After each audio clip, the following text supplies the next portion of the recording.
All right. It looks like we are live. Welcome back to yet another BriHive live stream, y'all. Today, we have updates on Diddy. I feel like we've been covering Diddy all freaking year, but it has finally caught up to him in criminal court, okay? So we're going to be going through that indictment. I know a lot of people have probably already covered the indictment, but we have not covered it over here on the BriHive. So we're going to jump into it, talk about what we think is interesting in the indictment, and give our predictions about what we can see happening in this criminal case. And so before we even jump into the hellos and greet in the chat, let me know, because this has been out for a couple of days now, right? He got arrested on Monday. He's been trying to get out of jail on bail. Let me know what y'all think about the indictment so far. Do you think Diddy's going to stay in jail? Do you think Diddy's going to plead out? Do you think Diddy is going to trial? Do you think Cassie is going to be testifying against Diddy at trial? And I just made a short about this, and I 100% believe that Cassie is going to be testifying against Diddy. So shout out to her for getting her 30 million and still going to get her justice regarding this case. So go ahead and drop it in the chat. If you don't want to tell me about what you think about the case and you just want to say hello and you are watching live, go ahead and drop that in the chat. And don't forget to hit the like button and the subscribe if you're not already subscribed, okay? Let's see where we are at with the like goal for the stream starting off so we can set our like goal for the stream. We are at 13 likes and 8 people watching live. So we are ahead of the like goal. Let's go ahead and let's feel a little spicy today. Let's go ahead and set it at 70 likes for the live stream to see if we can reach it for our like goal for the live stream.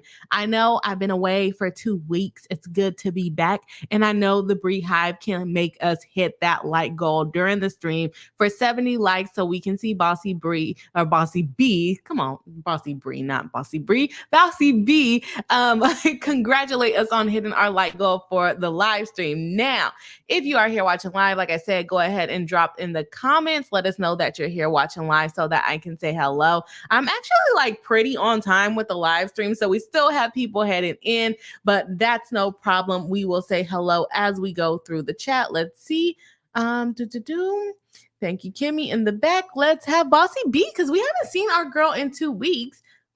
Bree, do you even know how to live stream anymore? It's been a while, but it hasn't been that long, girl. Okay. Yeah, I did forget how to live stream. I'm like, how do the controls work in the back? It really hasn't been that long, but it feels like it's been forever. Okay. And I need to go ahead and decorate my studio. All right, we got Leela Wells. Hello and welcome in. Nice to have you back tonight saying hi. Hello, how are you? Hopefully you're having a wonderful week because the week is almost over. We got Kimmy probably impersonating me saying hi, Leela and BriHive. Hello to Kimmy and hello to myself. Welcome back into the live stream. We got Phoenix Waller saying, I'm wondering who else will get caught up in it. That's what I would like to know. I think that it's very interesting that the first person they're going after is Diddy. He's the head of this criminal organization. So why do we need the little fish at this point? Usually you get the little fish in order to tell on the big fish, but the big fish is getting got first. So why do we need the little fish? I mean, they also should have to answer for the crimes that they helped commit, whether they knew they were crimes or not. But we're going big. We're going after big dog Diddy. Do y'all think that there's someone else that's on top of Diddy in the food chain in this RICO charge? And do y'all think that Diddy is going to plead out? I don't know. I feel like there's going to be so much evidence against him that he might just be going to trial for the optics. I don't think he's going to admit to it, though. Okay. I know when videos come out, then sometimes he's ready to admit to it. But at the same time, I don't know if he's going to go down that easy, that hard, that easy. Okay. We got Kayla Eloisa, member of the channel. Welcome back in saying hi, hello, and welcome back. Welcome back.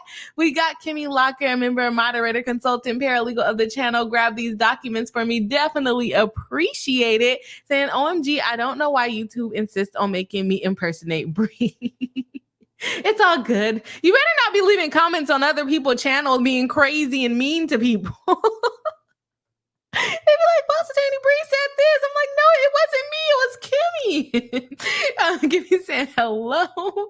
We got Kimmy Lockett saying, I swear it's not me crying. Kimmy Lockett says, I can't see him pleading out because I doubt he'll be offered a deal with worth taking. That one right there. I don't think they're going to offer him a deal. They're going to want this to go to trial. And y'all, please let me know, because I have been in hearings every single day this week. So I haven't watched any of this. Are they live streaming it or having replays of it? Or is there somewhere we can watch this on the internet? I've only read the documents. I haven't watched anything in court. I haven't watched anyone talk about the case other than like people on TikTok that keep talking about the baby oil stuff. But not really the legal breakdown of things. So let me know if there's somewhere that you guys are watching these court hearings and or press conferences so that I can try to keep up with it, because this is going to be a long case. They haven't even charged the alleged co-conspirators yet. They are getting him for conspiracy, okay? For racketeering in a group, a criminal organization. But right now, there's no organization. It's just Diddy. So we are far, far, far from getting to the end of this case. I would not be surprised if it takes several years before we actually bring this to trial. And I'm wondering if we're looking at something very similar to the Young Thug trial, where we're going to be sitting around for a year trying to get the judge and the jury through all the facts of the actual case. I also did see that there was like this new criminal trial that came out, and I don't know, I had never heard about it, and this has nothing to do with Diddy. I had never heard about it, but it's like a little girl, I think her name was like Carly Gregg or something of that, and she just started popping up on my timeline right before I got on this stream. So y'all let me know if y'all heard about that case, because that one sounds wild. For those of you who do not know what I'm talking about, it was like, I think she's like 13, a young girl unalived her mom because her mom didn't want her vaping or something like that. And don't quote me on this, y'all, because I just kind of scrolled and saw it on TikTok and it popped up on my timeline on YouTube.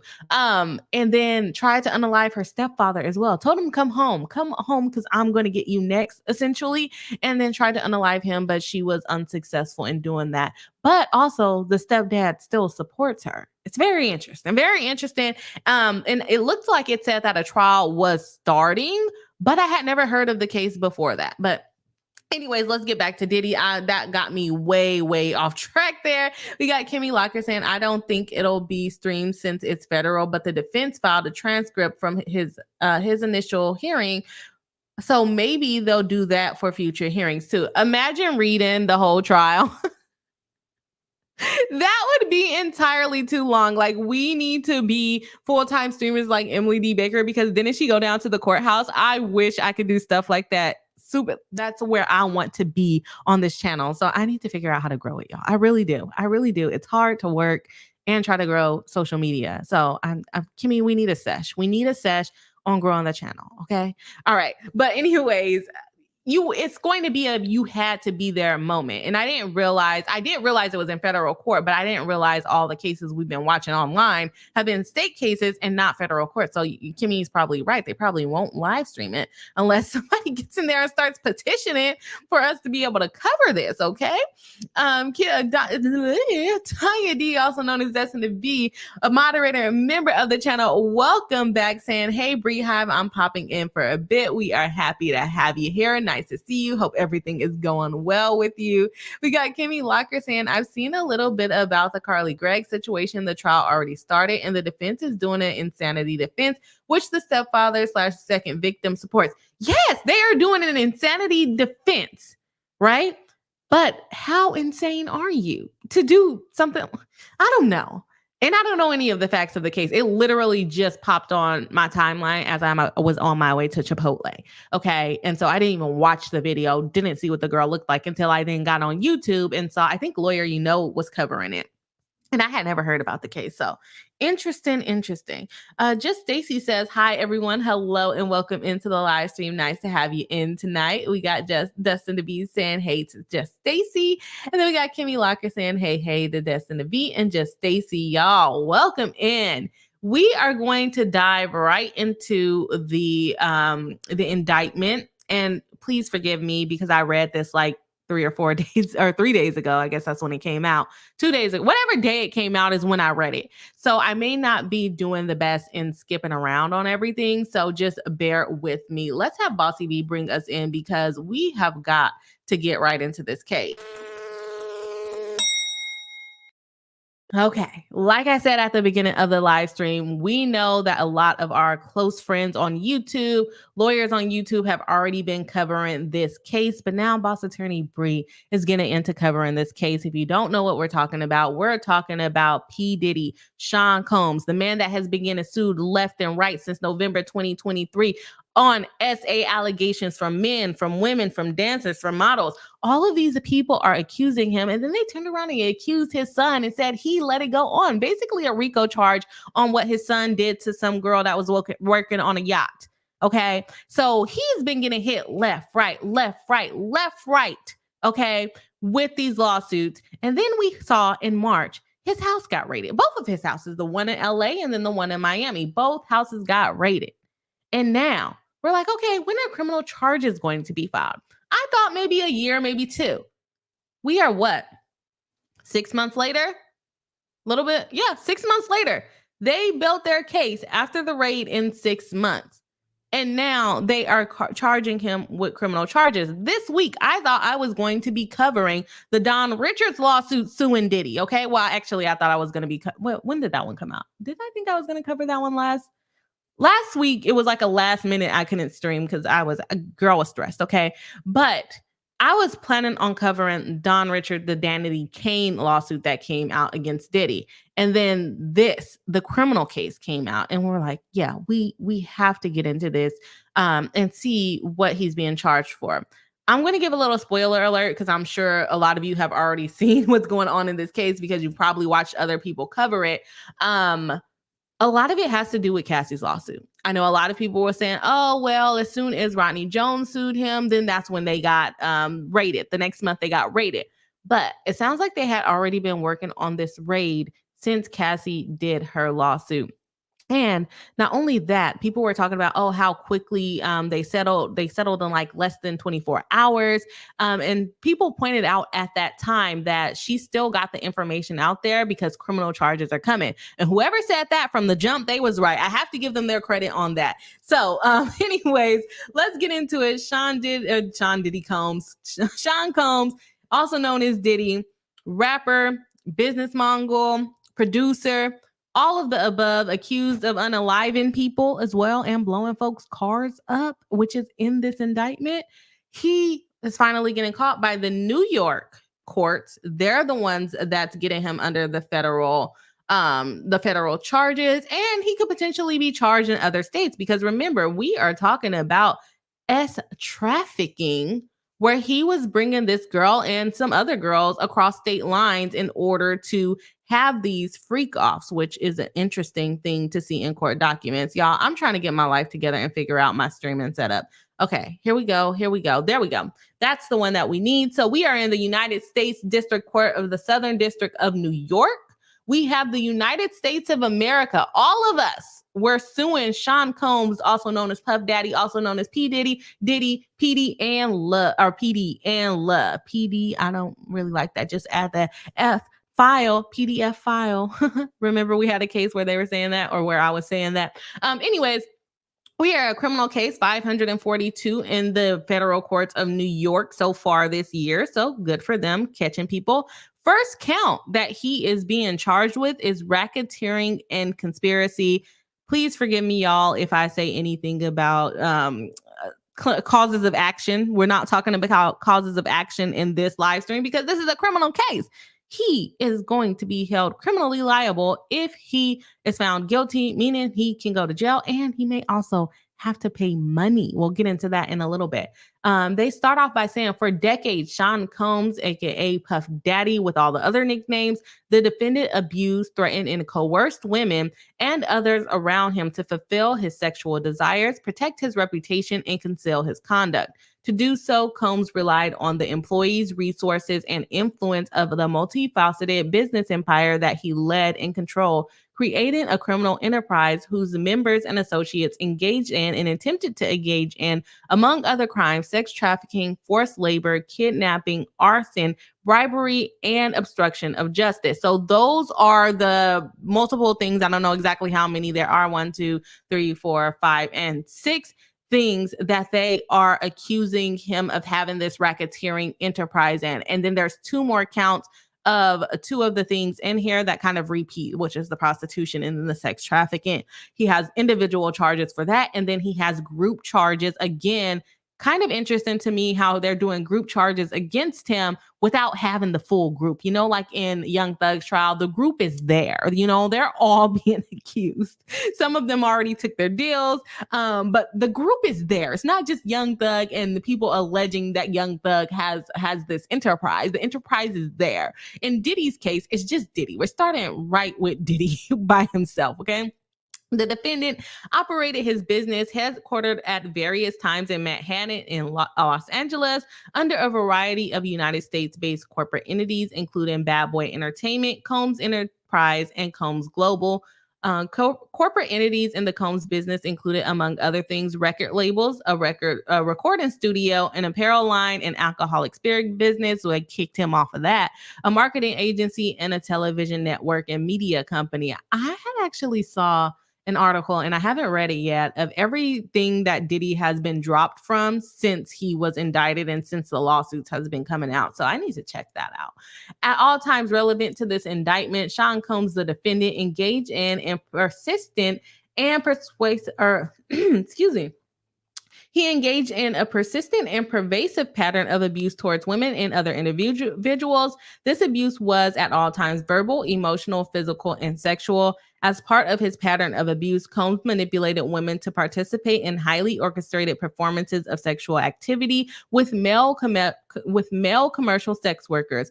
At times, Combs and others acting at his direction made arrangements for women and commercial sex workers to fly to Combs' location. Combs ensured participation from women by, among other things, obtaining and distributing narcotics to them, controlling their careers, leveraging his financial support, and threatening to cut off the same, and using intimidation and violence. And now I've seen a lot of, let's just be honest here, men coming out with think pieces of, oh, Diddy's just doing everything that all famous people do. We're talking about Epstein. We're talking about R. Kelly. We're talking about Bill Cosby. This is what famous people do. They do weird things. They fly people out. They give them drugs, and then they, you know, enjoy them in the way that they want to, whether they have consent or not.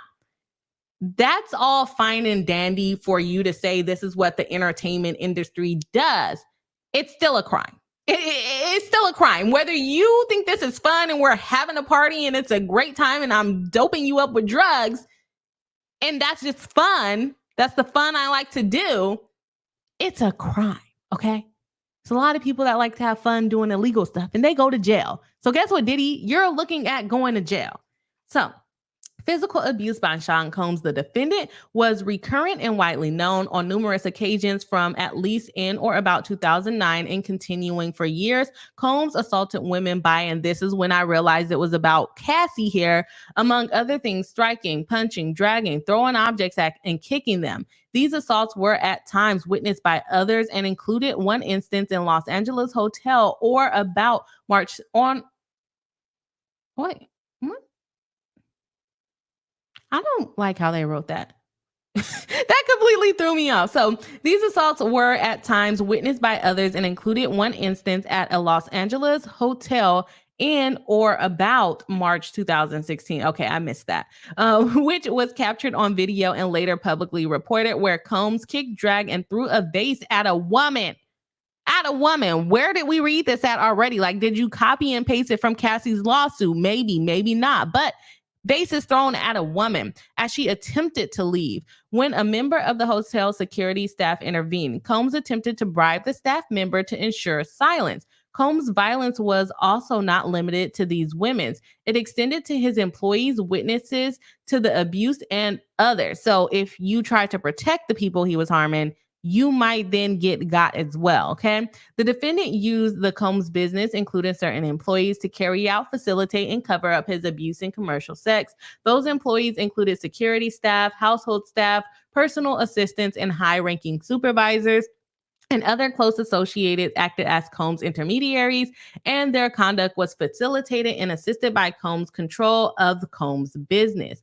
The Combs enterprise, from at least in or about 2008 through on or about the date of the filing of this indictment, Sean Combs, the defendant, and others known and unknown were members and associates of a criminal organization. The enterprise is what they're going to call it.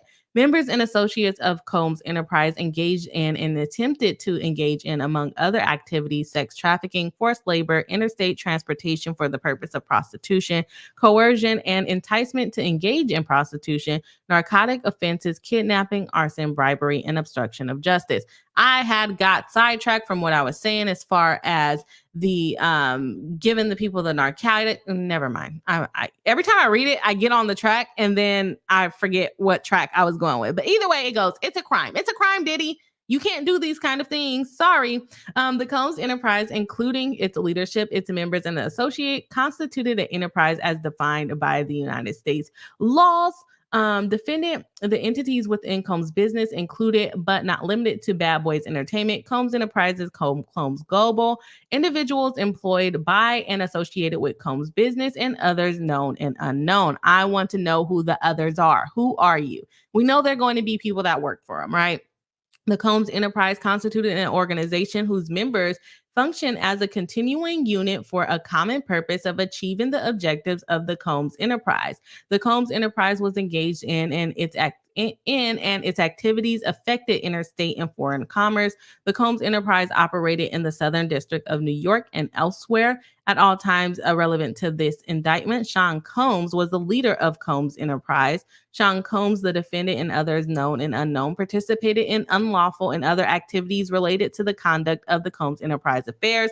These individuals, including certain Combs business employees, such as member of Combs security staff, household staff, personal assistants, and high-ranking supervisors, as well as other close associates. So all of these other people helping him make things happen. And if I remember correctly, Rodney Jones alleged the racketeering in his lawsuit as well, the RICO charges, I guess it's RICO liability in the civil complaint.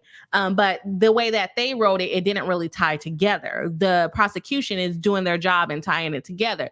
They all worked for him in order to perpetrate these freak offs, these dealing of the narcotics, the giving narcotics to the people that they're having engaged in these freak offs. One thing that I found to be very interesting about this particular indictment is it's like majority sex crimes. They're not really focusing a lot on the guns with the marked off numbers. What is it called? What did they call it when you like the face serial numbers on the guns? They're not really focusing on the unregistered guns that he has, the hiring of felons to be these security people with guns who are not supposed to be having guns. They're not focusing on that. They're not focusing on the alleged drug deals, like what Rodney Jones says. He had a drug mule, the runner. He went and got the drugs and sold the drugs and all of that stuff. They're not focusing on that. They're saying, yeah, they dealt with it and they had the intent to distribute. But the major part of the case is Cassie. The major part of this case is Cassie. You put her into sex trafficking. You gave her $30 million.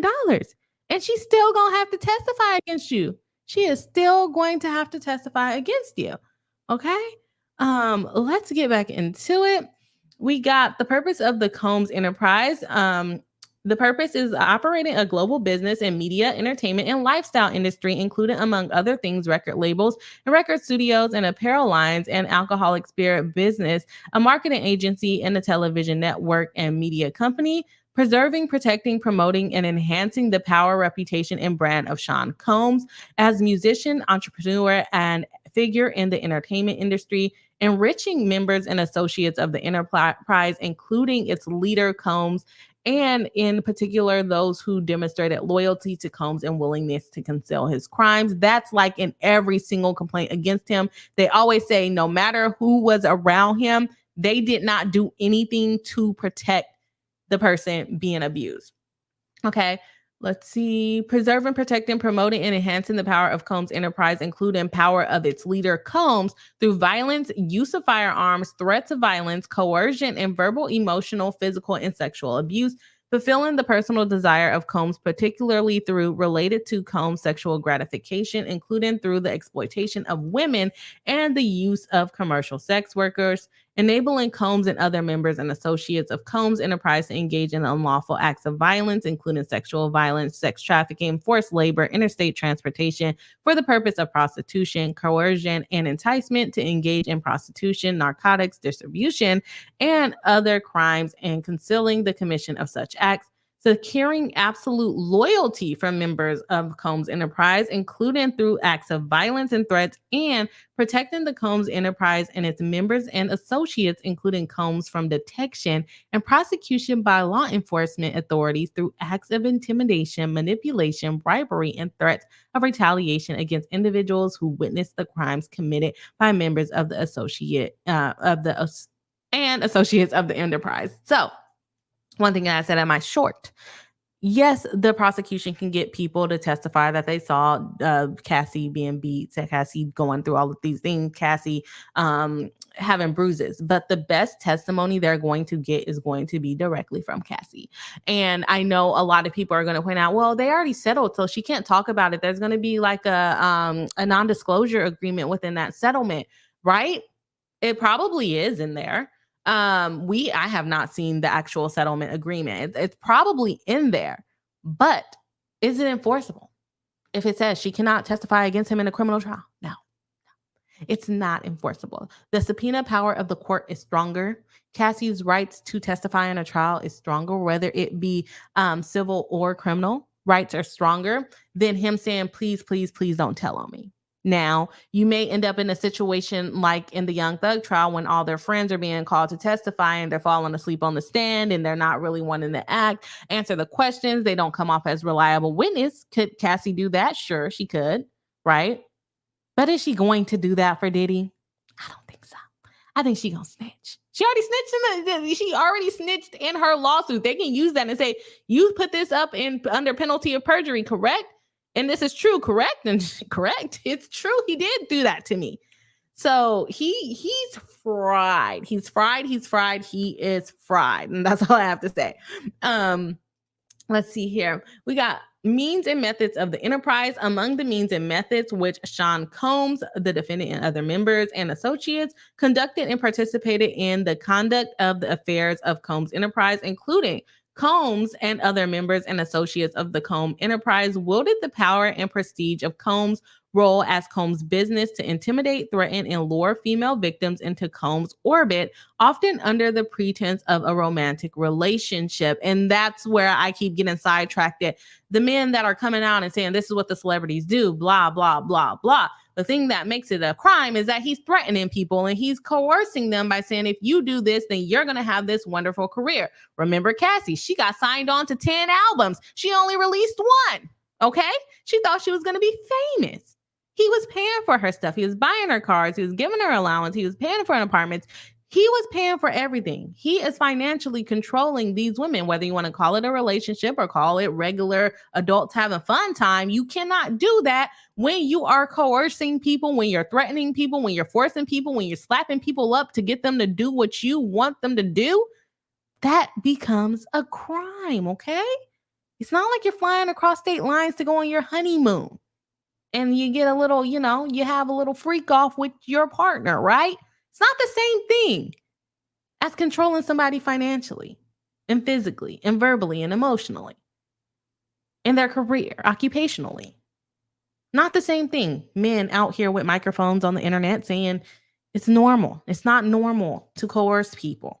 And if you think it's normal to coerce people, maybe they need to call you in as part of the enterprise, okay?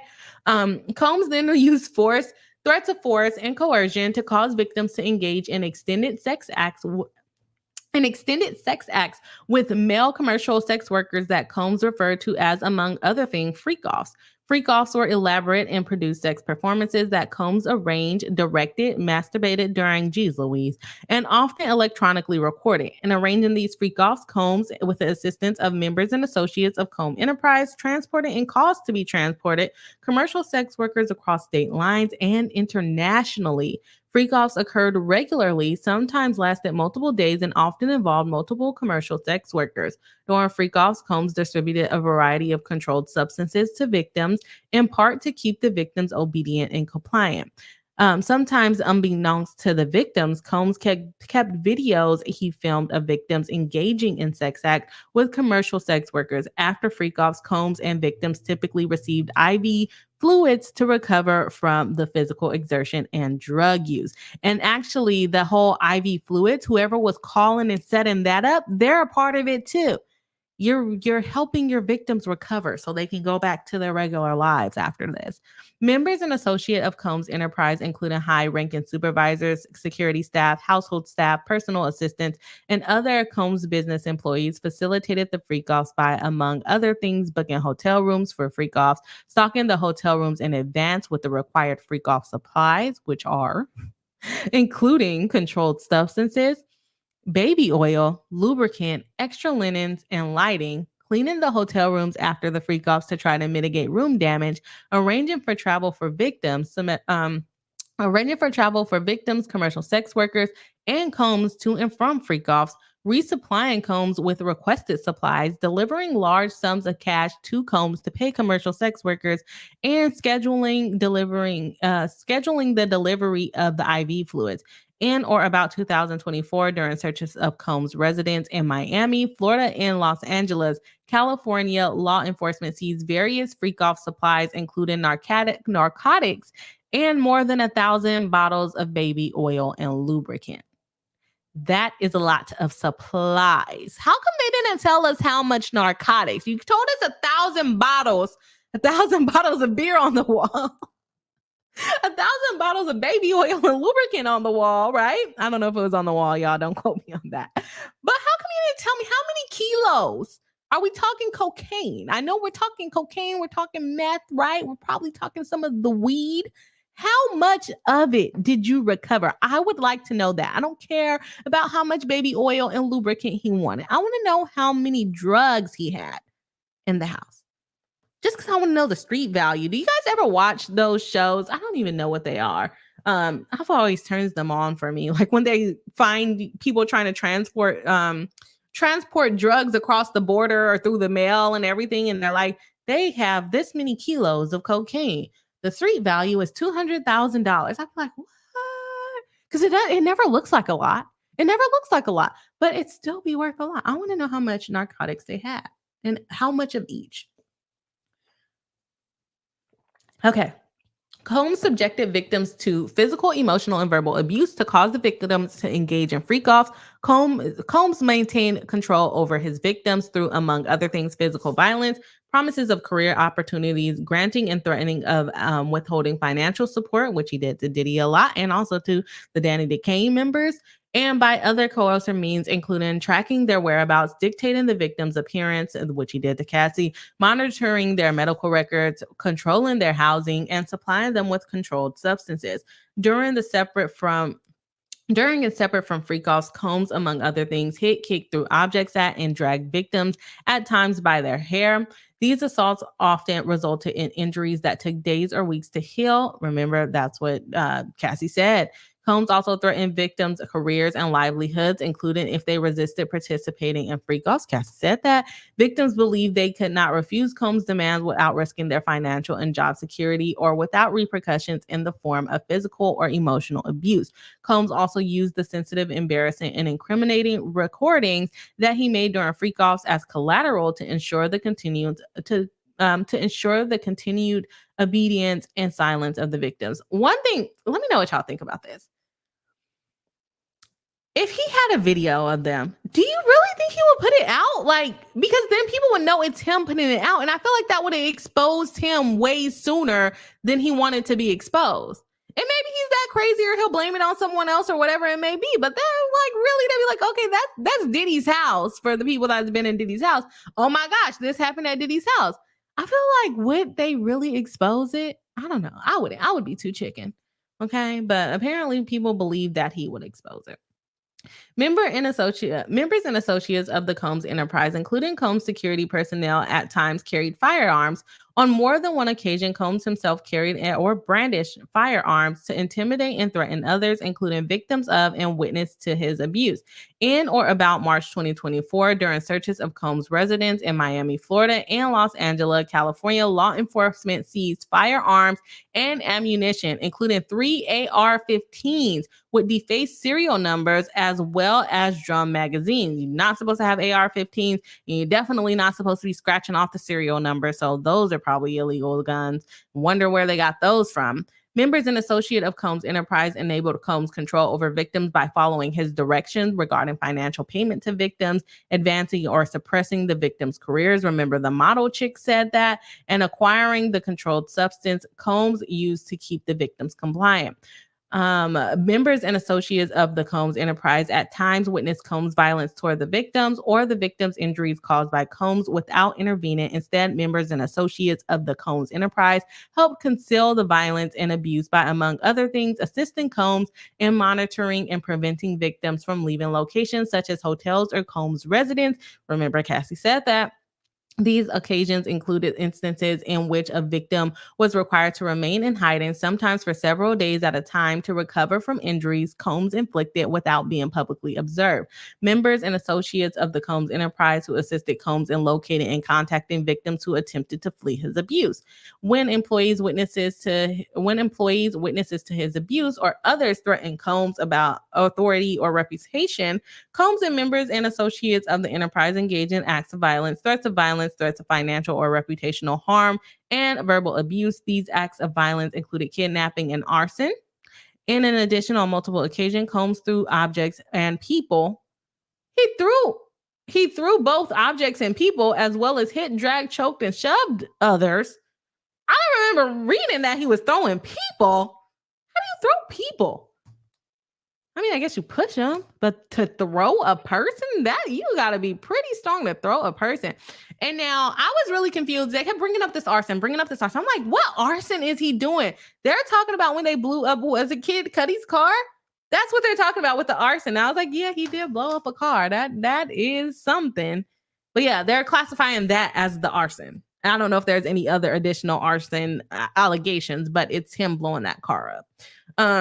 When Combs' authority or reputation was threatened by the possibility of negative publicity or legal or law enforcement action against him, including in or about late 2023, following public allegation of Combs' crime, Combs and members and associates of the enterprise pressured witnesses and victims, including through attempted bribery, to stay silent and not report what they experienced or knew to law enforcement on phone calls. Combs and other members and associates of the enterprise, among other things, provided these victims and witnesses with false narratives of events in an effort to conceal Combs' crimes. Combs caused these calls to be recorded on at least 2 occasions. So he essentially, after the, I believe, Cassie thing, I forgot which one, but he called him and was like, no, that's not what happened, right? No, that's not what happened, right? Yeah, this really happened. You really wanted to do what I was asking you to do. This is what you wanted. Remember, okay? All right. And then they get into the racketeering. I'm going to kind of skip over this because they kind of repeat what he did and engage, and he had people assisting him. But these are the things that they are getting him under: multiple acts involving kidnapping, including aiding and abetting, attempt, and conspiracy. So he's planning it. He maybe tried to do it, but failed, but then did it again. And then he also had people assisting him do it. Same thing with arson, had a whole group. They tried it, they did it, they tried it again and actually succeeded. Also a bribery of a witness. Same thing, multiple things, multiple acts under tampering with a witness, victim, or informant. Don't say nothing. I'll beat you up if you say something, or no, that's not how that happened. And if you agree with me, I'll give you $5 million. I don't know if that's actually what he did, but tampering with a witness, relating to forced labor was some of the racketeering charges. Sex trafficking is one of the racketeering charges, and transportation and inducement to travel for the purpose of prostitution and other illegal sexual activity. So if they can't get you under sex trafficking, they're basically getting you under prostitution. And the possession. Well, why can I not talk? Because you can never talk on live stream, Brie. Multiple offenses involving the possession with intent to distribute or intent to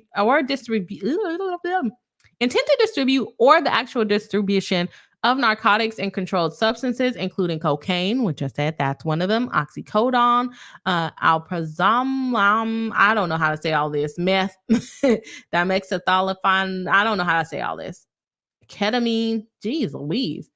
A whole bunch of drugs is what they had, and then they also had a conspiracy, people helping him get these drugs across wherever he needed to get the drugs over to. And then, as part of the conspiracy, Sean Combs agreed that a conspirator would commit at least 2 acts of racketeering activity in the conduct of the affairs of Combs Enterprise. So he tells them, hey, call the girl, go pick her up from the airport, bring her here, lock her in the room, give her the baby oil. You just you just did the racketeering, essentially. You have to do at least 2 acts to make the act come together, essentially. And then they go ahead and give a special notice for the sentencing factors. Oh, wait, let me just go ahead and read this. Sentencing factors from at least in or about 2009 up to and included in or about 2018 in the Southern District of New York and elsewhere as part of his agreement to conduct and participate in conduct of the affairs of the Combs Enterprise through pattern of racketeering activity. The defendant agreed to in and infecting interstate commerce and foreign commerce, knowingly recruit, entice, harbor, transport, provide, obtain, advertise, maintain, patronize, and solicit by any means a person knowing and in a reckless disregard of the fact that the means of force, threats of force, fraud, and coercion under the code and any combination of such means would be used to cause a person to engage in commercial sex act in violation of the code. And then they go on to count 2, which was the sex trafficking by force, fraud, and coercion. And it essentially repeats the same thing regarding the Cassie situation. And then it goes on to transportation to engage in prostitution. Again, it basically goes on to repeat the allegations as far as, transporting her across, making her and others engage in freak offs, using commercial sex workers, paying them, cleaning up the rooms. All of the things are included in there. And then it gets into the forfeiture allegations. They basically accuse him of gaining money and other resources by forcing these people to engage in freak off. So maybe he's making money by selling the sex tapes, or maybe he's making money by selling tickets for people to come and watch live. I don't know if that's what he was doing, but essentially they're saying if Diddy made any money off of doing these illegal activities, he forfeits the right to that money. He can't pay for his legal services through that money. He can't use the money if he is not convicted. That money has to go to the government once they can figure it out. I think that this is going to be a little bit hard to track because I don't know if he really gained money from these activities. There's really no allegations that people were coming to pay him to be a part of these parties. So I don't know if they'll be able to take his house and take his car, because basically if they can't trace the money, they can take whatever value he was receiving for the money. And it doesn't really sound like he was pimping these people out to other people and gaining financially from it. It seemed more like he was pimping these people out, but only gaining from it in popularity. So the forfeiture is going to be interesting to me to see what they make him forfeit, because I don't think cash was exchanging hands in order for this racketeering to go forward, if that makes sense. I know I was stuttering a little bit, but I don't know if the forfeiture works. I don't know if it works because I don't see any allegations that he was getting paid for. And this is involving the racketeering. It's involving the separate sex trafficking, and it's involving the separate prostitution charge. I don't know if he was getting money from it or objects or whatever, anything of monetary value for him to be able to handed over. Like, I don't know if someone gave him a Lamborghini in order to mess with Cassie, right? Then they can take that Lamborghini. But if no one gave him anything, I wonder how that works. I wonder how that works. Okay. So let me go ahead and get into the chat. I'm going to talk about my opinion as we go through the chat. All in all, I think it's a copy and paste shortened version of Cassie's lawsuit. I think they threw a little bit in from other people of it involving other people. They didn't, which surprised me, they didn't include the underage girl thing that Rodney Jones brought up, and that I feel like someone else also brought it up. But I was very surprised that they didn't include that part. And then also the shooting thing, So I know it's threats of violence and acts of violence, but not like, okay, attempted murder. They didn't bring that up. So that's interesting to me. That's one thing I thought they would have had in this, but maybe they're not trying to make him the next R. Kelly or whatever, or maybe they don't have enough evidence to prove that they were underage versus just looking underage because, black don't crack. But you can definitely tell a 16-year-old. You might not be able to tell like a 16-year-old from an 18-year-old, but you can definitely tell a 16-year-old from an adult, right? So now we get into the muddy waters of were they actually 18 if you check their ID, which is still to me weird and wrong because this guy is like 50. Why do you have 18-year-olds at your party? Anyways, don't you have daughters that's 18? That's weird all in itself. But if they're 18, they're technically legal. So maybe the feds didn't want to get mixed up in that muddy water because people were just saying they looked underage versus actually confirming that they were underage. But I thought that was interesting that it was not brought in. So let me go ahead and jump into the chat. If y'all got something to say, make sure you go ahead and drop it in the chat. I read my chat, and we are going to briefly go over the bail proposal, although it was denied. Let's just see what Diddy was offering in order to get out in public. Absolutely nothing, in my opinion. So let me go ahead and Woo, y'all, that was long-winded. I'm tired. I am tired.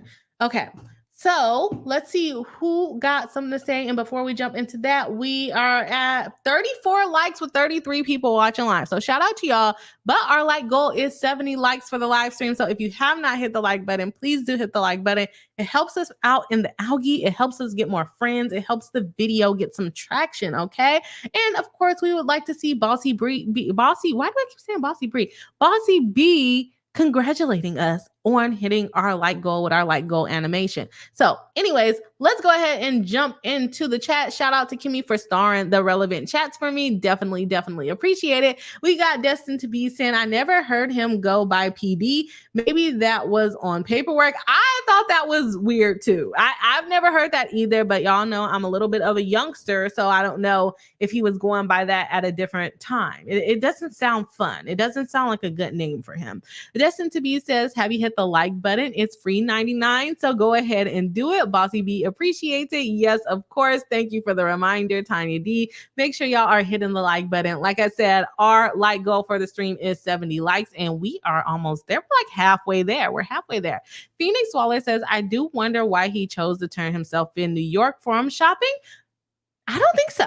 I don't think he turned himself into New York. I think he did a lot of work in New York, like I guess it wouldn't even be in the beginning of his career, but just throughout his career. And they're going to have the laws most similar to California as well. So I don't think it was forum shopping because the other states can still charge him for the same thing. Like they can still get him just how, what do you call it? What's his name? R. Kelly. He got in multiple states. The other states can still get him as well. So New York is just the first ones that really caught on to him. That's my understanding of it. It might be something else behind it, but no. One thing that I did find interesting about it, though, is he has basically been working with the feds from the beginning. So as soon as they knew he was They knew his house was about to get raided before it got raided. He hired an attorney. The attorney had been reaching out to the feds before they actually raided his house. And then only after they raided his house is when they started communicating back and forth with the feds. And he moved closer and was helping and getting rid of his passports. But do we really believe that celebrities can't get fake passports?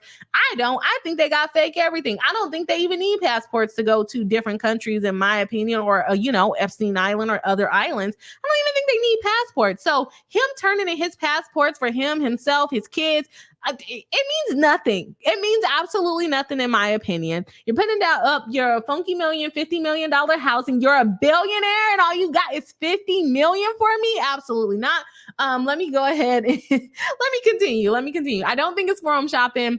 But I think New York is just the first ones that had enough information, especially with Cassie saying it happened in certain hotels and everything. And Kimmy Locker says to Phoenix Waller, it's criminal, so he can't forum shop. I suspect he relocated to New York once an arrest was inevitable, so he could argue that he's been cooperative and not a flight risk. Exactly. That is exactly what he did in his request to be released. Destin to Be says, I think New York made the decision. I think it was asked during the press conference. Yeah, and they're just... The states with the most resources are going to be the ones that go after him, especially if he has ties to that state. Like, we're not going to see Kentucky trying to get him on some charges, okay? We're going to have the states where he was actually in: California, Florida, New York. Where else do famous people travel often? Destin to Be says, he said all the states talked and New York has a good record with this type of case. Yes, they're going to be the most similar to California. Phoenix Waller says to Kimmy Locker, it just feels weird that he didn't cooperate in either Cali or Florida when his homes are there. I don't know if they actually went after him, though. Does anyone know? Kimmy Locker says to Phoenix Waller, I think once an arrest became imminent in New York, it makes sense because it's more cooperative and easier for the government for him to be there and make for a better argument. Yeah. He had been working with them before they even raided his house, or at least trying. Like, he knew they were about to come after him. Like, I'm pretty sure when them Cassie documents dropped, they was probably like, Diddy, count your days. And then all the other lawsuits kept dropping, and he's like, okay, these are just, civil. They're not the feds. And the feds like, yeah, let's open your house up. We're here now. Destin to Be says Gene Deal is now saying Diddy only did those things because it was done to him by other industry people. He made the choice to continue the behavior. Stop it. He's grown, okay? He's 50 plus years old. Because someone did it to you does not mean you had to do it to other people. And the thing about it is, I believe, in my opinion, that he did it to Usher. And we haven't heard nothing about Usher coming out. Now, do we want things about Usher to come out? I don't. I hope he, healed from it and moved on and he's not doing this to other people. But just because someone did it to you does not mean you need to go and do it to other people. Like, have empathy, and not empathy in the way of I want you to feel how I'm feeling. Is I don't want you to feel like that, so let me protect you, right? So yeah, no, that is not an excuse. Not an excuse. Just Me MD says, agree with Destin to Be. That's like, okay, a pedo abuser because they were abused. And that does, like, I'm not saying it doesn't happen a lot. It absolutely happens a lot. A lot of abusers come out and say, well, I was abused. Not an excuse. Absolutely not an excuse. You can't defend it. Just Me and D, member of the channel. Hello, welcome in, saying, hey, y'all, buzzing in late from Texas. I'm looking forward to your coverage on the Diddler updates. Yeah. Diddy's last diddle. I'm going to have fun with the titles for this one. Welcome in, Just Me MD. Nice to have you in tonight, member of the channel.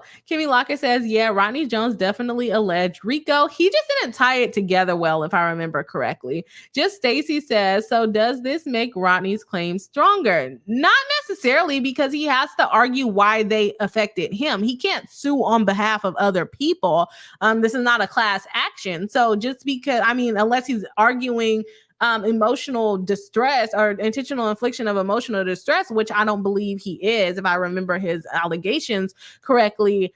He's arguing RICO charge, but what Diddy argued, which I think they properly argued, not saying he's right in anything, but they properly argued, he's not alleging that he was forced to do anything or he was, threatened to, hey, if you don't let Cuba Gooding Jr. rub on your leg, you're not going to produce the album. He's not alleging any of that. So the RICO is probably not going to stick with him, but it might stick with Cassie, right? But Cassie already dropped her lawsuit. So he still has to allege the appropriate things. Deacon Fatal, another member and moderator of the channel, welcome in, says, I wouldn't call it snitching. She is just testifying. Yes, exactly. Excuse y'all know this is live. It's hard to come up with words. Y'all see me stuttering? You see me stuttering, Deacon Fatal. No, I didn't mean snitching as in she, is being a rat or anything like that. But I would say I'm snitching. Shoot, I'm snitching. I'm telling you, going to jail. Okay. Destined to Be says the girl from Danity Kane said he was calling her and harassing her. I have not read the full complaint on that one yet, so I don't know everything that's in there, but I did read about the part where he locked her in a car with the windows rolled up and the no AC on. Like, oh my gosh, just absolutely ridiculous. Destined to Be says, remember the girl reported that he slapped his own mama on the yacht? Yes. And he also put his penis out in front of his mom on the yacht, which is also strange. Deacon Fatal says, and we haven't even gotten into Justin Bieber or Usher yet. Is there allegations against him or just what he did to them? Yeah. And so I was wondering why they brought the charges so soon, because I feel like there's so much more that can be brought against him. Like, why make multiple cases? I don't think they can just add it to this case. And please correct me if I'm wrong, because y'all know I don't practice criminal law, but I don't think you can just keep adding new stuff to a case. Deacon Fatal said, or I guess if they file it later, they can then consolidate the cases to make more the trial more judicially efficient. Maybe that's the route they're trying to go for. Deacon Fatal says, and the sex workers. I don't remember what was before that. Deacon Fatal says, how was putting in the IVs for them? So basically, he was drugging them, making them engage in a lot of sex, and then giving them IV to basically recuperate and send them back out into the world. They was doing that much humping and drugs. Bad. Essentially. Kimmy Locker says to Deacon Fatal, there's companies/services that do IVs. I don't think his people were actually putting them in, and sure hope they weren't. Oh, no. I think they were hiring like those mobile IV companies that come in. But you know what is Diddy at this point? Like, would we be surprised if Diddy was putting the IVs in himself? I'm not trying to laugh because this is serious allegations, but I wouldn't put it past him. Deacon Fatal says, I do think his mule did talk, as they should, because they don't want this sentence. They for sure want some type of plea deal. Destined to Be says, mistake number 1 is to record it. If you're doing stuff like that, it should be no cameras, phones, video recorders allowed. And that's the thing. He's doing it to intimidate other people, not realizing that it can then be used against him when they find it, because they're going to find it, just like they raided your house and they found a bunch of videos and audios and everything. Which they don't talk about that in the indictment much, but I'm sure they did recover some stuff. Remember, they took the computers. Kimmy Locker says to Destined to Be, the arrogance of recording his actions is next level. And that's what I'm saying. Like, even if I had a recording and like I was threatening people that I'm going to leak your recording if you don't do what I say, I feel like people would call my bluff, because I really wouldn't, because it would just tie right back to you. Just Me MD says, recording for his own and others' gratification and proof of other high profile participation. Yes, so that if he goes down, you all go down, just how Epstein did, right? Just how Epstein did.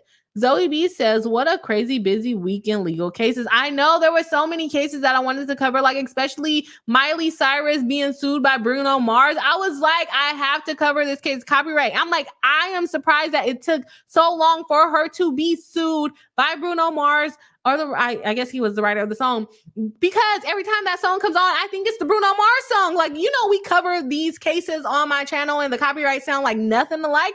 Every time that Miley Cyrus song comes on, I'm like, this is Bruno Mars' song. And I just had to learn the new song, essentially. It was trying to be a sample, but it was a complete copycat. Sorry. I thought she had permission or something. Just Me MD says, I thought about his plane taking off on the day of the raids, and I really think it had evidence on it to relocate it. He knew the raids were coming. I agree. I agree. They were like, and he was even interviewed after he got off his plane. You mean after he got off his plane, dropping videos into the ocean? Probably. Are you talking about that time? Those are my speculations, not true, guys.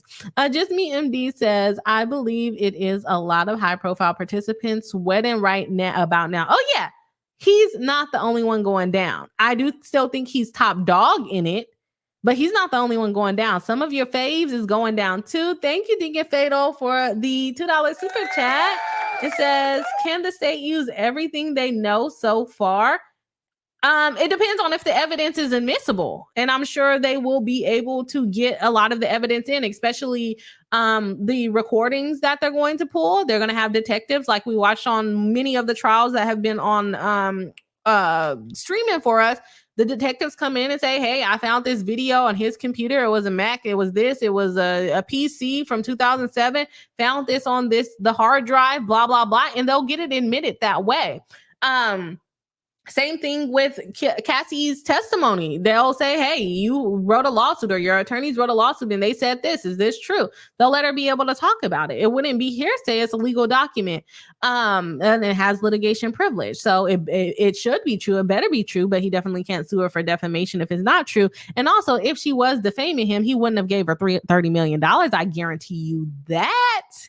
I guarantee you that he would not have given her $30 million. I do think that he settled really quickly because he did not want discovery to come out in that case. And then for the feds to also discover the discovery that was discovered in Cassie's lawsuit. Everybody else, little fish. But a woman that he was dragging around and beating for 10 years, he does not want that discovery to come out at all. But she will be able to present any evidence that she has from that situation. And they probably wanted to make sure she didn't get more information from him through that lawsuit. So just depending on what evidence they're trying to admit, I really hope they don't bring the 1,000 bottles of baby oil on the wall and lubricate. Every time I think about the 1,000 bottles, I think, do you know that little song? 100 bottles of beer on the wall, 100 bottles of beer, take one down, pass it around, 99 bottles of beer on the wall. That's what I think about every time I hear the 1,000 bottles of baby oil. 1,000 bottles of baby oil on the wall, 1,000 bottles of baby oil, take one down, pass it around. 999 bottles of baby oil on the wall. This is not funny. I'm sorry, y'all. I know a lot of people was traumatized by that baby oil, but that's all I can think about when I think about it. But yes, they will be able to admit probably a lot of the evidence. It just really depends on what it is. Deacon Vito says, now I'm not a therapist yet, but this sounds like he was trying to start a cult. Famous people, rich people are into cults. Like you cannot get that past me. They are into cults. You can't convince me otherwise. Zoe V says to Deacon Vito, I can see the cult angle, especially since his adult sons were said to be deeply involved in the lifestyle, which is so sad. You raising your kids to do that? Deacon Vado says, okay, boss attorney, Bree, does the state have mens res to act and actus reus to go forward? Just want to make sure I paid attention in that class. You asking me stuff from law school. We do not do this in family law. I'm pretty sure it's the state of mind. Let me look it up. Deacon Fatal. Shoot, I don't remember what that is. I believe it's the his state of mind. Let me bring it up. And actus reus. Let's bring it up. Shoot, you done brought it up, so we bringing it up. So what is actus reus and mens res? Actus reus refer to actual criminal act or conduct, whereas mens res pertains to the individual's mental state or intent at the time of the crime, both of which are fundamental components required to establish legal culpability in criminal law. I think so. As far as the act, he's doing criminal acts. So he's not going to be able to get around that, right? But the intent, how do you not intend to transport sex workers when you're calling sex workers to go? So I'm going to think, yes, I think they have it. I think they'll be able to prove that part. Kimmy Locker says to Deacon Fatal, he seems to have committed plenty of acts, and the bribery threats probably go with the mens res. Yes. but also just the act in general and having to call somebody and bring them in and unlock the door and let them in. They go, hey, are you a sex worker? Yes. How much are you for the night? Yes, I'm going to pay you. All that intent, all of that comes into play, right? Deacon Beto says, what I have found intriguing is how many heads for music have just quit. I don't know. What do you mean by that? Zoe B says one would think if you know days from getting indicted and you're a chronic drug user, that you check yourself into rehab in hopes it will look good for your bail hearing, but not this guy. No. Nope. He'll pretend to participate and give you his passports, though. And he'll park his plane. Okay. Deacon Fatal, thank you again for the $5 super chat. Shout out to you saying, okay, Devin Combs change his name every time he gets caught. Maybe. Possibly that's what he's doing, right? Just Me MD says, did you guys see the incarcerated guy serving life and was pro se won $100 million default judgment against Diddy because he nor his legal team responded to the lawsuit? Yes, I did see that. And I was going to cover that as well. But like with me only streaming one time a week, the cases go by so fast. So I didn't cover it. But yes, I did see that. Diddy came out and said he never heard about the lawsuit. So he might go and try to get the default set aside if he was never actually served. Tanya D says, I did to Just Me MD. The judge overturned it yesterday. LOL, I watched the end of that proceeding. Oh, okay. So it already got overturned. I'm assuming he didn't properly serve him. Just Me MD says the fact that he is serving life for the same things he was suing Diddy for was crazy. And he was pro se. And he's trying to... He's probably gonna testify against him too. Try to get his sentence reduced. Kenny Lockett says it's Just Me MD. LOL, that cracked me up. I doubt he'll ever get a penny, but still funny, right? He was about to have all the top ramen in there, you know, all the cup of noodles because his commissary would have been on point, right? YT3 says this guy is pretty much done. Yeah, he is crucified at this point. Zoe B says he was gaining blackmail over others by recording the acts so that another means of control might have persuaded business deals for branding or music rights. That is also true. I didn't think of it like that. But yeah, you are coercing the people that you're letting come in and, you know, you're entertaining, and then you can use it against them. YT3 says this is an ongoing investigation. It is. Thank you for the reminder there.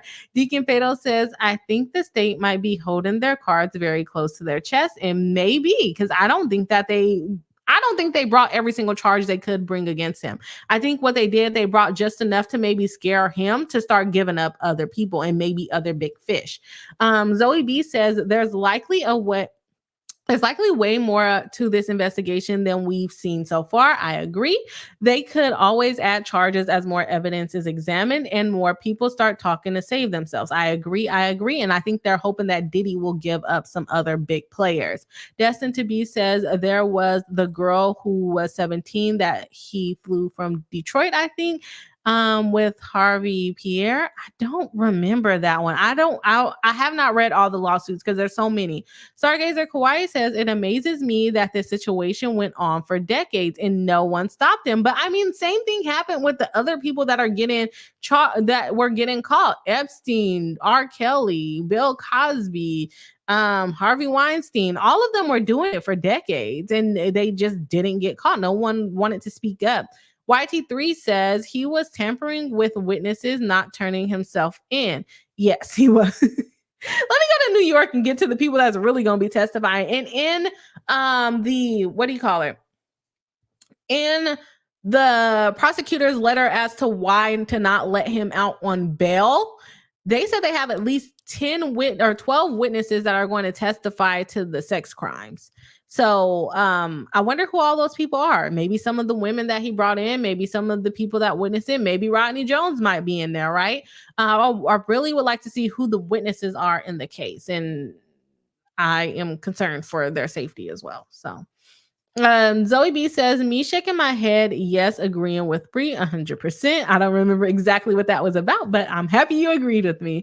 Lori NCT says his lawyers arranged for him to turn himself in New York City instead of Miami so they wouldn't have to fly him to NYC. That makes sense. And they kept saying, oh, he relocated. He relocated. No, he didn't. He was staying in a hotel. 5-star hotel at that, and then that hotel got booked up because of Fashion Week, so then he just transferred to another hotel. He didn't relocate anything. Okay. Deacon Fatal, member moderator, says, could J-Lo and her orange drink also be a witness or a defendant? I thought about that, and thank you for the super chat. Thank you. Definitely appreciate it. I thought about that too. I wonder if they are going to call J-Lo, because remember he had her hold a gun for him. Was he ever charged on that? I don't know. Because then we might be looking at like double jeopardy. But I don't think he was ever charged on that. I think that was just kind of rumors. They could call J-Lo as a defendant. As a witness against Diddy, potentially. Or might even call her as a co-conspirator because she's holding the gun for him. Who knows? Remember, we don't know who the co-conspirators are at this point. Are we going to see Jay-Z? Are we going to see J-Lo? Are we going to see Beyonce? Who are we going to see in these co-conspirators? I know we're going to see his sons. For sure, his sons are going in there. The one that was sued, was it Justin, the one that was sued? Yeah, he definitely gonna be a co-conspirator. Just Me MD says, Diddy have been known to be shady for decades, just like R. Kelly, and no one did anything, in the words of Cat Williams. You gotta tell Diddy no, Denzel said, leave before midnight. That's what I am saying. Just Me MD, right on point. Been doing it for years, and they get away with it because so many people want to be associated with them or not, blacklisted or whatever it may be.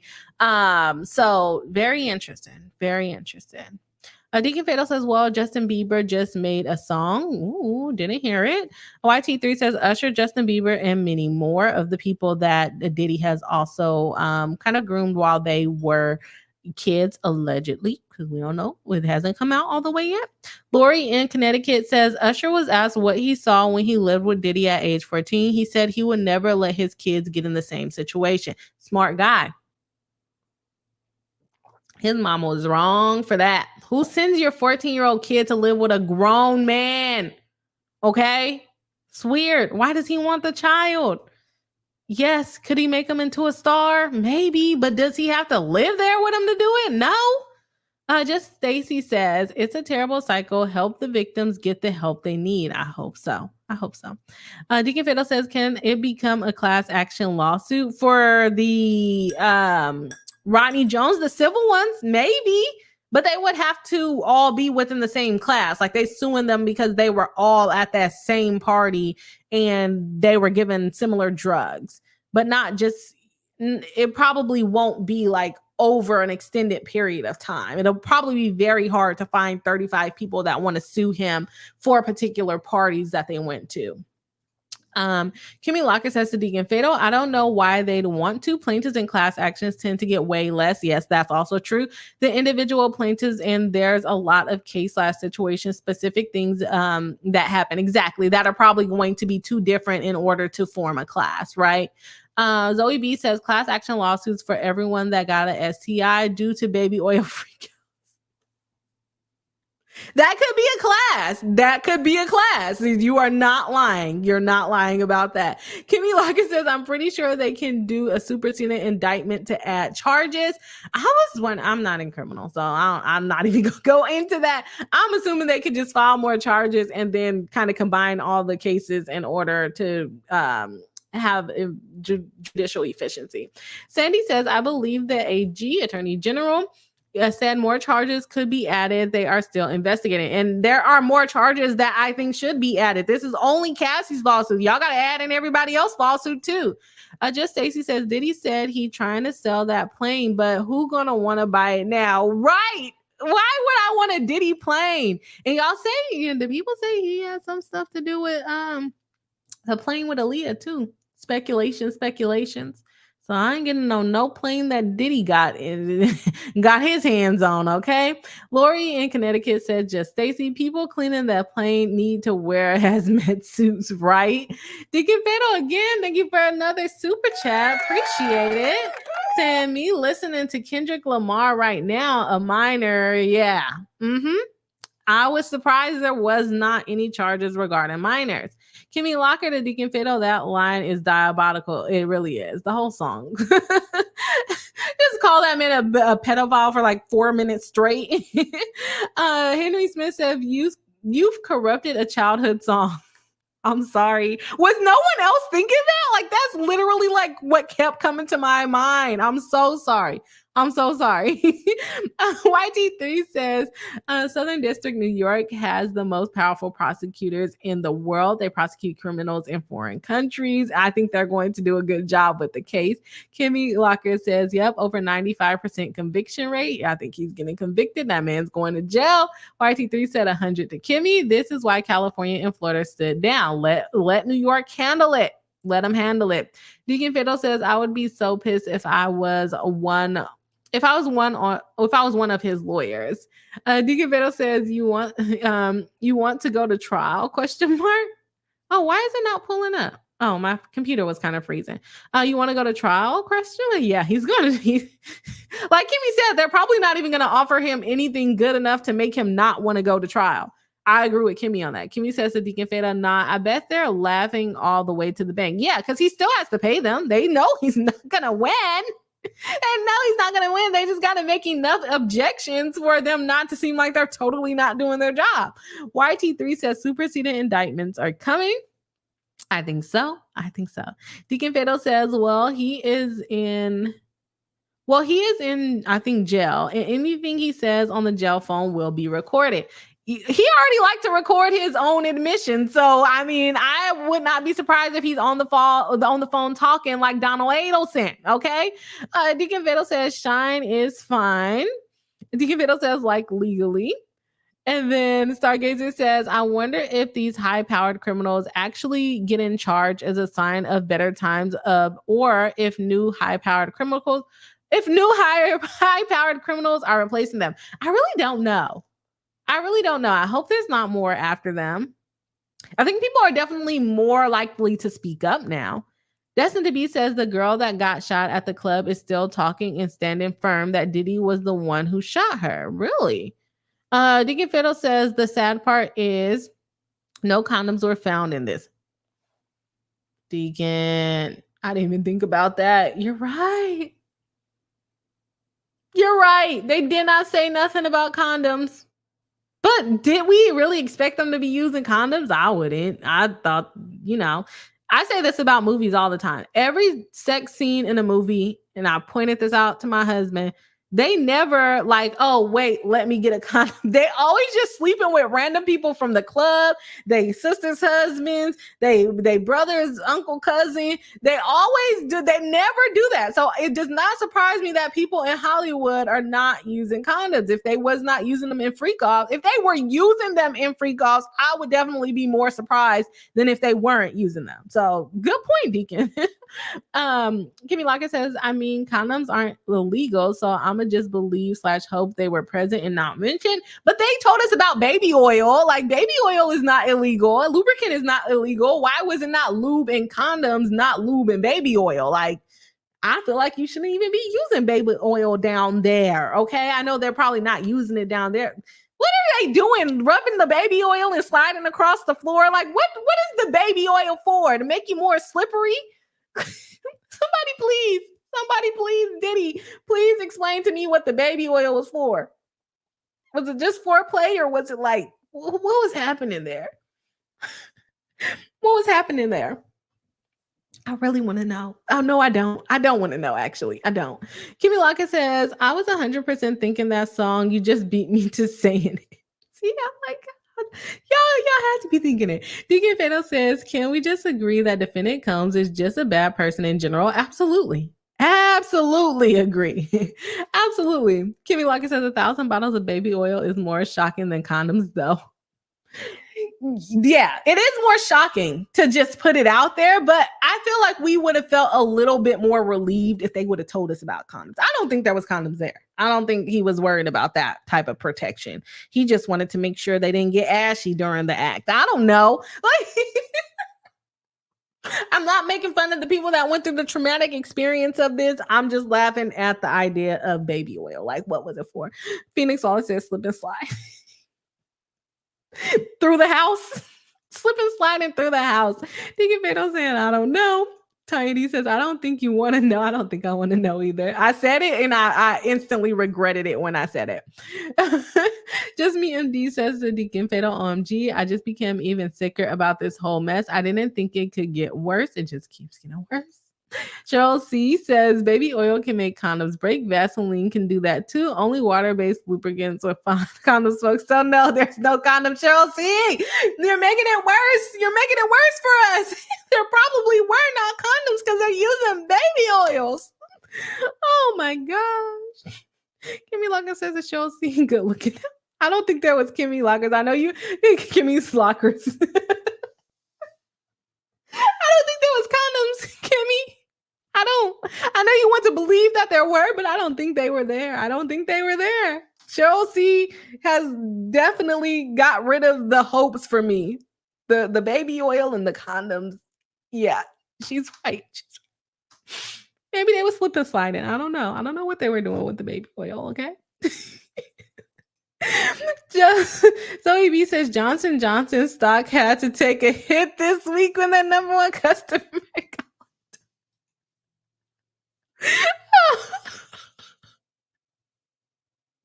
Y'all are wrong. Y'all are really wrong, and y'all wrong for making me talk about this on the internet, okay? Zoe Stargazer says, I'm wondering where the baby oil is now and what they are going to do with it when it isn't evidence. I would like to know if they're going to bring out all 1,000 bottles of baby oil. And was it like 1,000 bottles of baby oil and 1,000 bottles of lubricant, or was it like 500 bottles of lubricant and 500 bottles of baby oil? They didn't really specify that for us. I would like to know if there was more baby oil than lube. Like, what was the ratio? Or was there just 1,000 bottles and 1,000 bottles? And was it like legitly evenly 1,000 bottles, or was it like 1,012 bottles? Like, what are we exaggerating here? Okay. Please don't bring that baby oil into the courtroom. Please don't. And don't show us how it worked, and don't tell us what they did with it. That's all. That is all I'm asking for. And just imagine, there is literally baby oil and lube sitting in an evidence locker right now. They had to do a chain of chain of custody for baby oil and lube. 1,000 bottles of it. Chain of custody. I did not think about this stuff. Why are y'all doing this to me? Come on, it's the weekend. Deacon Fiddle says it's just me. Indeed, someone brought it up and I had to think, because now condoms were never mentioned in USB combs. Yeah, and honestly, like I said, in movies, they never use condoms. So I would expect that people just don't use condoms. I just thought people just don't use condoms. Kimmy Locker says, Brie, let me live my lies.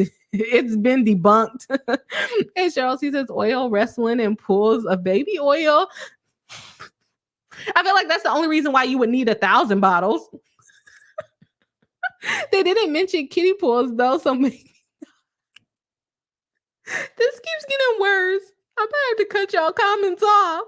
Zoe B says, oh, there's pictures in one of the court docs. Baby oil litters. Baby oil liters? Liters of baby oil, not just the small one from the store? Liters? Lines up like champagne bottles. Now we popping baby oil. We popping champagne and baby oil.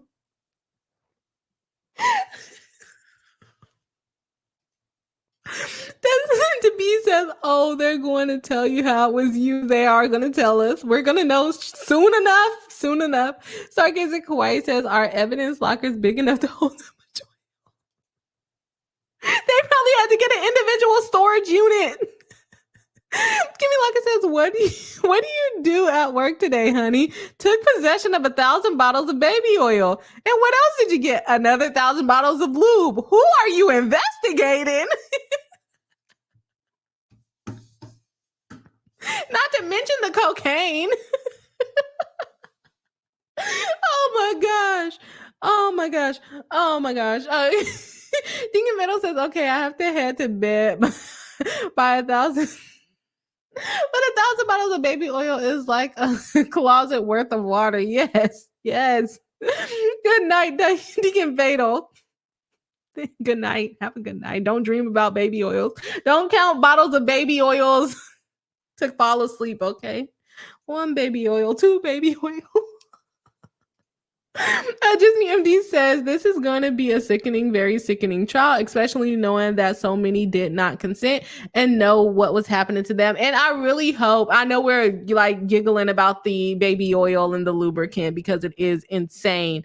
I really hope they're not playing these videos in court. That's what I hope for the victims. Cheryl C says, well, it does seem like it does seem he liked to buy in bulk, so maybe those are commercial sized bottles of baby oil and lube. OMG, can you even imagine 1,000-gallon bottles? I haven't seen the pictures. I have not seen the pictures. Leaders make it 10 times worse. Leaders literally make it 10 times worse. I thought they were just like the regular little baby oils. Phoenix always says 1,000 bottles of lube on the wall, 1,000 bottles of lube. Yeah. Sorry, Gates says the next crazy YouTuber video is going to be a swimming pool full of baby oil called the Diddy bath. This is wrong. Dicky Bell says, I want to make clear I hate that man with every fiber in my being. So you should be happy that he's going to jail. He will be in jail shortly. Or he in jail right now trying to get out. Just Me MD says, is that an option to not play videos? I feel like they can play them in secret to where it's just the jury can see it. They can do that. The courtroom does not have to see it. Okay. I know we just made it very unserious, but we got to be serious. We got to be serious. Okay. Kimmy also got us the letter coming from Diddy's lawyers explaining what he's going to put up in order to get out on bail. So let's have Bossy B bring us in for that.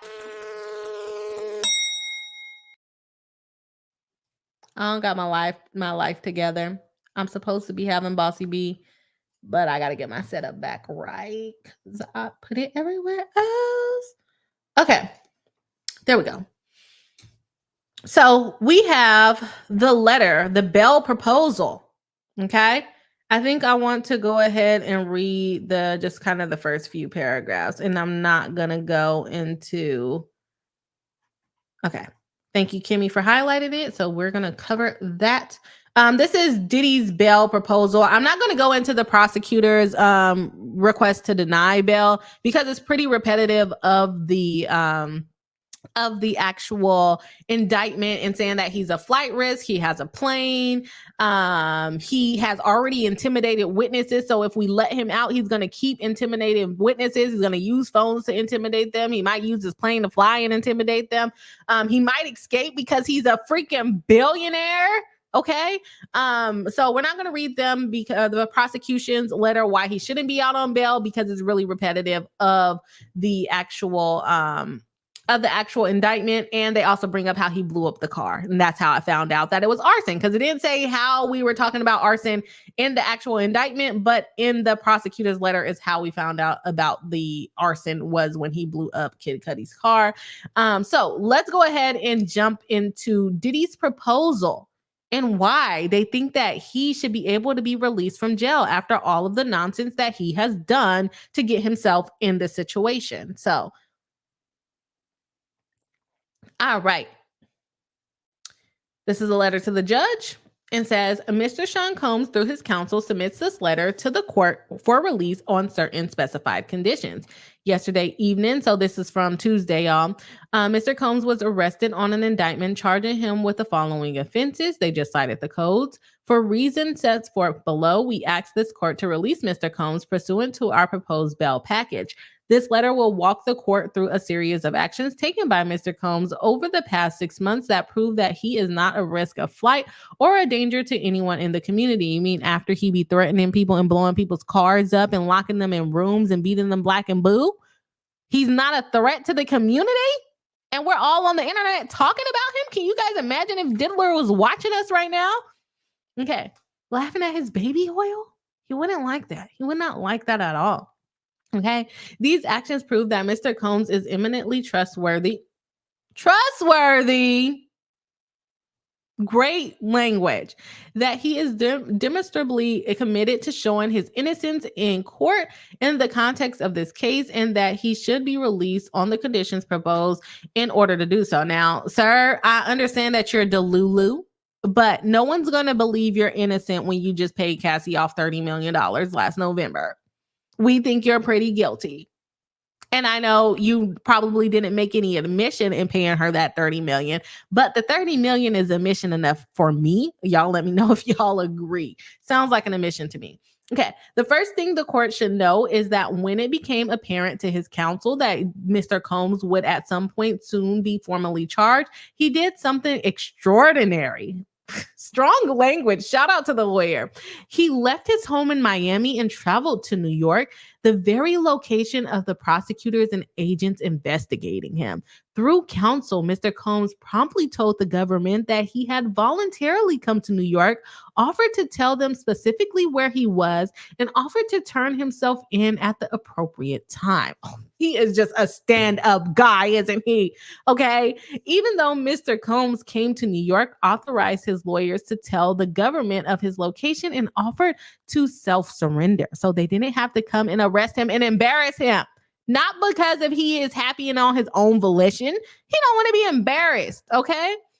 Even though Mr. Combs came to New York authorized by his lawyers, authorized his lawyers to tell the government of his location and offered to self-surrender, the government effected an arrest last evening. This we know is the government's right. However, he traveled to New York to self-surrender is also something the court should consider. So he was like, but I was going to turn myself in. So why would y'all arrest and embarrass me anyways? Because we want to arrest and embarrass you. Like, what do you think? You think you are like this higher being that is safe from embarrassment after you've been embarrassing and hurting people for years? You're just a stand-up guy because you came to New York. Thank you. Made it easier for us to find you. Now we're going to arrest you so that the paparazzi can take pictures. This was not the first action Mr. Combs took to show his trustworthiness and lack of flight risk. Indeed, it is part of a pattern since even before March 25th, 2024, searches of Mr. Combs' residences. Searches of Mr. Combs' residences. Mr. Combs and his counsels have been fully aware that the United States Attorney for the Southern District of New York has been conducting an investigation involving allegations concerning racketeering and sex trafficking and other offenses. Knowing of these many months that he would be indicted, Mr. Combs has done everything, as will be set out below, to work with the prosecutors in a way that are unusual, if not unprecedented. So, like Kimmy said, he came, turned himself in to try to look like he was a goody two-shoes, and he's not, right? And even with the way that this letter is written, it comes off as pompous to me. I'm so good. Why are you making me stay in jail? Because you did bad things. You're not so good, right? And it's like pure narcissism, mate. Like, it has to be beyond narcissism. He has to be some type of, I'm not a mental health person, whatever, professional, but it has to be like beyond that, like closer on the psychotic level, on the what do we call them? What do we call them? Not serial killers, but what conditions do like bad people have? I can't even think of any of them right now. Anyways, let's see. In light of these circumstances, he can rebut the presumption of detention here due to his extraordinary actions in his investigation. Mr. Combs should be released on the conditions proposed, so he can fight his case in the court effectively. You can fight your case in court from jail, you know, because your lawyers, they come and pick you up and talk to you at jail versus trying to hunt you down in freaking 5-star hotels. And then you're going to want to use the money that you maybe got from your sex crimes to pay your lawyers off and fly back and forth. You want the luxury to fly back and forth when you was locking people in rooms for days so that people couldn't see the bruises you left on them. This is what Sean Diddy Combs, the billionaire, offered in order to get out on bond. First, he wants a $50 million bond. $50 million. You're a billionaire. You know, like when people do bad things and they get a bond and their bond is like $1 million, they don't make a trillion. They don't make $1 billion. It's not how it works. Not how it works. You don't get a bond lower than the amount of money you got. Anyways, let's go on. Co-signed by Sean Combs, his mother, his sister, co-signed by Sean Combs, his mother, his sister, the mother of his oldest daughter, and his 3 adult sons. They co-signed the bond. He wants his kids to co-sign the bond for him? F you. You would not be my father. And the mother of the oldest daughter, what she got going on? I would not sign that for him. I'd be like, F you, Diddy. Literally, F you. Secured by the equity in Mr. Combs' residence located at the address in Miami, Florida. The appraised value of the home is $48 million. The home is unencumbered. In anticipation of the bail hearing on August 20, 2024, Mr. Combs paid off the remaining mortgage of about $18 million that the home could be used to secure the bond free of any mortgage. You just had $18 million laying around and you want the court to feel bad for you? Yeah, no, we're not. Secured by the equity in Mr. Combs' mother's home located, he wants to secure his mama's home to secure the remainder of the bond. Ridiculous. Mr. Combs' travel will be restricted to the Southern District of Florida and the Southern District of New York to attend court, meet with his counsel, and attend medical appointments, which we will address to the court in a separate sealed submission, as well as the Eastern District of New York or the District of New Jersey, only to the extent that his travel to and from New York involves an airport in those districts. One other thing that I noticed, like the doctor's thing that they put in here, I'm wondering if he's sick. And that's why they're trying to get him as soon as possible. I'm wondering if he has some type of disease, because what is the point of putting in, oh, he's going to need to go to the doctor, unless he's faking an illness. I don't know. But I wonder if he has some type of illness, because he does not look all the way well to me, but that could be an effect of doing drugs. That can be an effect of being scared about being arrested, or it could be an effect of him actually being sick with something serious. I wonder. Did anybody else find that strange? Mr. Combs' passport was surrendered to his counsel on April 1st, 2024. His counsel advised the prosecutors of this fact in an email dated the same day. Counsel will provide the passport to the pretrial services. No one cares if you turn in your passport. You probably have multiple passports. That's my opinion. The passport of the following family members who have already surrendered their passports to counsel after the raids on Mr. Combs' home: Janice Combs, Chance Combs, Jesse Combs, Delilah Combs, and Love Combs. Making your kids turn in their passport because you out here doing some wild stuff is wild. Since at least April 2024, Mr. Combs has been making efforts to sell his airplane. We informed the government of these efforts in May 2024, as explained further below. Just this weekend, Mr. Combs entered into a letter of intent with the party to sell it. Mr. Combs understands he is not to travel to Los Angeles, where the plane has been located this week. But the plane can fly to him in New York? And further, that the plane is not to be brought to any district in which he is located until it's sold. Okay, that makes sense. I was like, wait, it can be brought to him? I forgot about the next sentence. Home detention with GPS monitoring. How do we know he's not going to put the GPS on his dog and leave? Come on now. All other standard conditions of pretrial supervision is what they want. I'm not going to go into the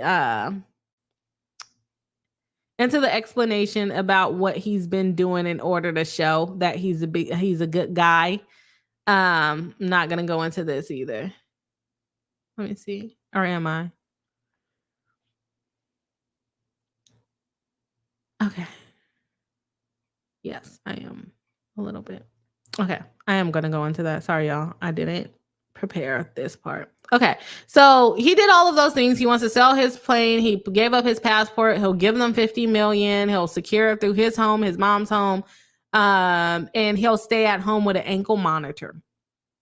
Bro, you're a celebrity. You don't think we think you can get somewhere other than by plane or by your plane? You probably got a friend with a plane. Like, come on, dude. Let's be for real here.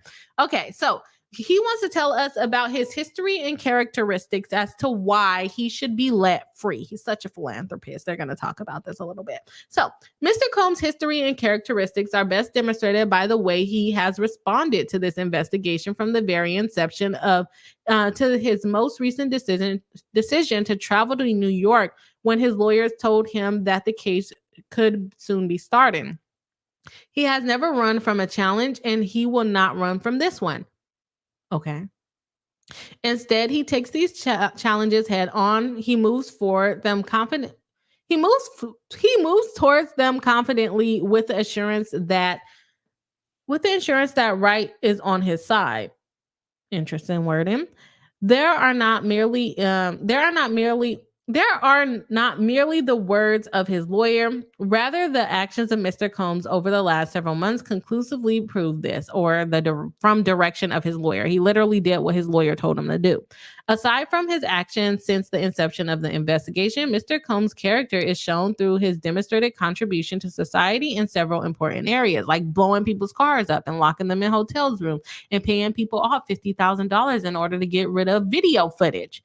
Yeah. He has demonstrated his character oh so well. First, he has given generously over his entire life to charitable causes. How much? How much has he given? To name only a few examples, since founding Bad Boy Entertainment in 1993, that Mr. Combs has actively supported and donated millions to after-school programs and organizations like the Boys and Girls Club of America. One place. His commitment stems from the positive influence such programs had on his own childhood, inspiring him to give back to similar initiatives. He has also supported organizations including National Foundation for Teaching Entrepreneurship, further emphasizing his dedication to creating opportunities for young entrepreneurs. So he donated to 2 organizations, and he also gets a tax write-off for donating to those organizations. Like, let's not forget that, buddy. Philanthropy or, tax break. I'm going to go with tax break, but, let's go on. A cornerstone of his philanthropy is education, and he fulfilled a lifelong dream when he, with a partner, opened Capital Preparatory Harlem Capital Charter School in 2016 to provide high-quality education to inner-city youth in New York City. The success of this initiative led to the launch of Capital Preparatory Bronx Charter School in 2020, with Combs donating $1 million to support its development. These schools are part of his broader commitment to education, which includes significant contributions to historically Black colleges and universities, such as $2 million to Howard University and $1 million to Jackson State. There's so many HBCUs, and you only donated to 2 as a billionaire. Again, I'm going to call it a tax write-off, not philanthropy. Not philanthropy, okay? Never heard him rap about going to school. Never heard that rap. Okay. Mr. Combs has also been proactive in health and disaster relief efforts, including I cannot read right now. Mr. Combs has also been proactive in health and disaster relief efforts, having raised over $2 million for New York City public schools and hosting a virtual dance-a-thon that raised more than $4 million to provide personal protective equipment to healthcare workers on the front lines of COVID-19 pandemic. Particularly important in an election year is Mr. Combs' contribution to mobilizing young voters with the Vote or Die slogan through Citizen Change, which he founded to significantly increase political awareness and youth voter turnout. That's cool, but what have you been doing? Beating people up. Just because you give to charity and help people vote does not mean you can beat people up, okay? We're not going to forget that part. Second, few people have done more to advance the cause of Black people in the music, entertainment, and fashion industries than has Sean Combs. You also very much support the sex worker industry and beat people that are Black, but we just gonna skip over that, right?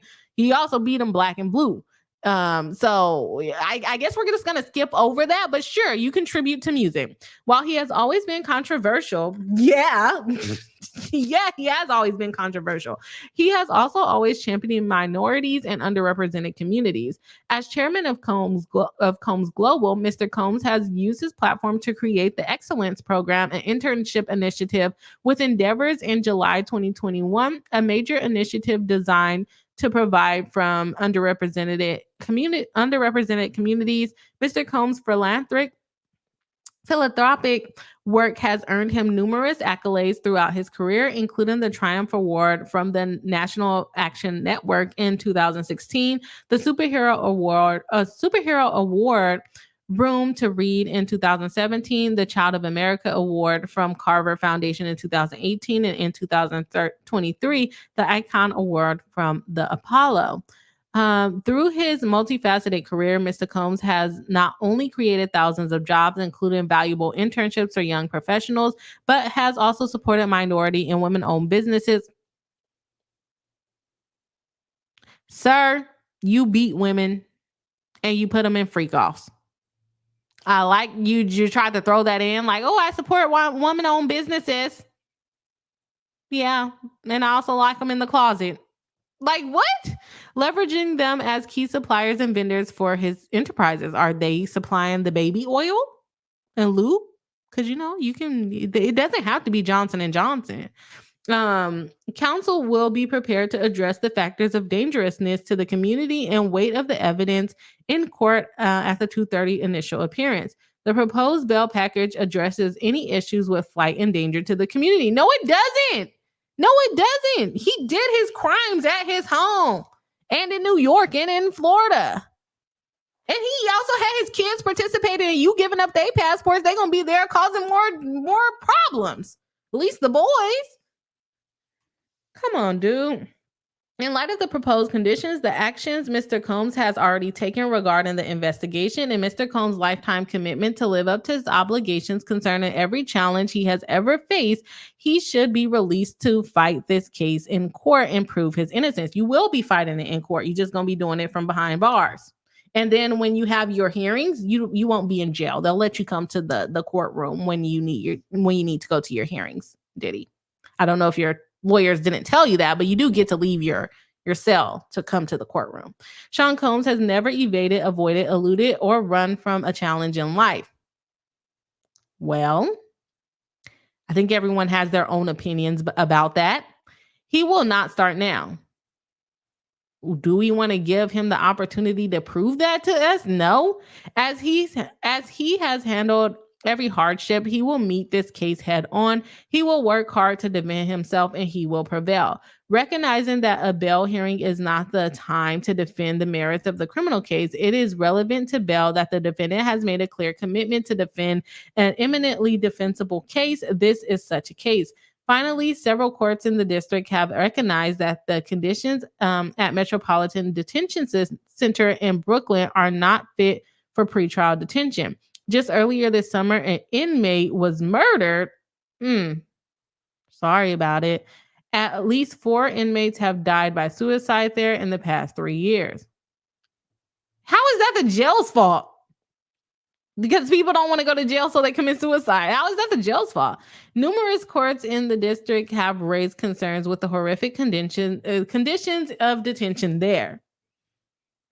Let's see. They're dreadful, long-standing, noting that the issues of food contamination and hazardous physical conditions were an ongoing tragedy, describing it as dirty, infested with drugs, and plagued by violence, describing it as overcrowding, staffing issues, and lockdowns. and describing it conditions as disgusting and inhumane as anything I've heard about any Colombian prison, but more so because we're supposed to be better than that. That's the case they cited. Courts in the Eastern District of New York have shared the same concerns about the jail being bad. For the reasons set forth above, we move this court to release Combs under the conditions set forth. That to me was not helpful to him. It's like, I am literally too good to be in that jail, so you need to release me. You need to release me because I'm too good to be in the jail. Luckily, the court went ahead and denied his request to be released on bail, so he has to stay in jail. I don't know what jail he has to stay in, though. I didn't look into that because I actually didn't read that part of the document when I read it the other day. So I don't know where he is right now. And so, yeah. The jail might be bad, but you're not too good. You're not better than the other prisoners, Diddy. Like, I don't know if you thought that was going to hit, but it didn't hit. It made you sound a little like I'm better than that. Y'all need to let me out and go live in my $50 million house while other criminals sit and rot here. I'm not like other criminals. That's what that came off as. So I'm glad that they're not letting you out, my friend. Not my friend, actually. Okay, let's check out what the chat has to say. And also, let's see if we hit our like goal for the stream. Our like goal was 70 likes. We're only at 54 likes, y'all. So if you haven't hit the like button, please do so that we can hit our like goal for the stream. Let's hit it. Okay, let's see what the chat has to say so far. We got a couple of star chats, or not a couple, a lot. So we got a lot to get through here. Let me take some water and see what y'all have to say. We got Destined to Be saying he's going to be looking like Grady from Sanford and Son without his hair dye. Oh, I didn't even realize that I guess he would be dyeing his hair, huh? YT3 says P. Diddy offer was outrageous. Can't believe his lawyers presented it. It's like here, like a drop in the bucket of what I'm actually worth to let me out. Like, no. You need to set your bail at like $3 billion. How about that? See if you can come up with that. Yeah, come up with that, please. Cheryl C says some of the allegations said that his son was there for some of the freakouts. Do we think we'll eventually see charges against Combs' son? Also, yes, absolutely, especially the one that was sued, and I think that one was Justin. Is his name Justin? I think his name was Justin. He's definitely, in my opinion, going to be one of the co-conspirators.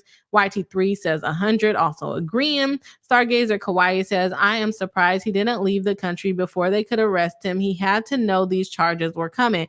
I think he is like the type of person that wants to be viewed as a very good person. Like, even the way he said, well, I came to New York, but they decided to arrest me anyways, even though I said I was going to turn myself in. Why would they even choose to arrest me and embarrass me like that? So I don't think he would run for the pure fact of him like trying to either be pompous and being like, I ain't scared of anything, or of him just, I'm so high classed, you don't have to chase me. I will face my problems head on. I don't need to be chased. So I'm actually not surprised that he didn't leave the country. Destined to Be, and the other thing about it is he really thinks he's innocent. He really thinks that he is innocent. I don't know why, but he thinks it. He thinks it. Destined to Be says, I mean, he said he didn't do anything to Cassie, but when the video came out, he apologized. So he clearly isn't an honest person. Exactly. And like I said, the payment in itself says guilty to me. Then the video comes out and you at first you're like, I didn't do nothing to that girl. I just gave her the 30 million to get her to go away. And then the video came out. I'm very sorry about my actions. Like, come on, bro. You knew you did that. You didn't forget. You did not forget. Kimmy Lockett says the Destined to Be right. And the government mentioned that in their argument for him to stay locked up, as he should. YT3 playing the sad, sad violins for him. Stargazer Kawaii says he has to believe he's going to beat the charges. I wonder why. I would have fled the country with that level of wealth. Well, good to know you're not as pompous as him that thinks that he can get away with anything.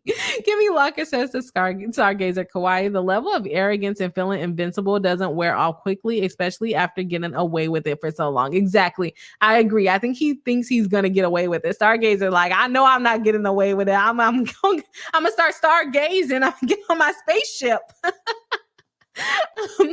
YT3 says he has already settled several cases. His wealth is now estimated to be 600 to 800 million. I'll take it. Put that as it then. Not 50 million. That's a drop in the bucket. A sociopath. Yes. Thank you. Psychopaths. I don't know why these were not coming to my head. Psychopaths, sociopaths. Yes, those are what I was thinking of. Just Me MD says, check out Dark Tyrant. Psychopathy. Y'all know I can't read that sentence. These individuals are quite charming, yet political, manipulative, and often lack remorse. That might be what we're dealing with. That may just be what we're dealing with. Just Me MD says, type of malignant narcissism, studied it in psych grad. I would not be surprised if that's what we're dealing with. Just Me MD says he is more than a sociopath and a narcissist. I can agree with that. Zoe B says, I mean, he can afford to take a yacht to another plane. Does it have to be his plane? Yes. Absolutely. And then it was like the plane cannot go to where he is until it's sold, as if he can't sell it to someone and then tell them to come pick him up on his old plane that he just sold to them. Like, come on. You're being accused of racketeering. You can literally sell it to one of your associates and escape that way. Kimmy Locker says he might be sick, but I could see them wanting to get him sooner rather than later, since it had been relatively easy to disappear with the financial and social resources he has. That is also true. YT3 says the proposal is preposterous. Can't believe lawyer presented it with a straight face. Like, this is everything that we need to make sure that the community is safe. An ankle monitor on Diddy. He commits his crimes in his house. He can have the prostitutes come to his house. Like, what are you talking about?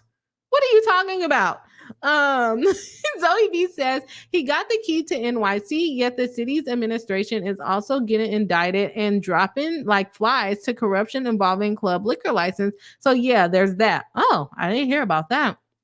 Stargazer Kawaii says, what % of his wealth does he donate?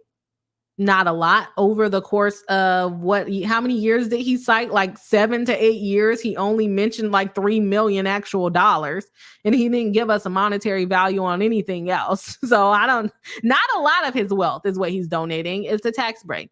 YT3 says dance-a-thon. Yeah, he had a dance-a-thon, not a freak off. The dance-a-thon might have been called the freak off. Okay. Just Me MD. Don't. That was bad. I should not have danced. Just Me MD says agreed to YT3. Even from behind bars, he is still dangerous. Absolutely. He's going to get a cell phone in there for sure. Cell phone, iPad, everything. He'll have it. Maybe he'll get on writeaprisoner.com. I've been in a rabbit hole on that. There's this girl on TikTok that reads the writeaprisoner.com profiles, and it's not hilarious what the people have done, but it's hilarious that they still want that same companionship as if they didn't like unalive people. It's like, yes, why would I want to be your friend if you unalived your last best friend? You know, no, I'm not interested.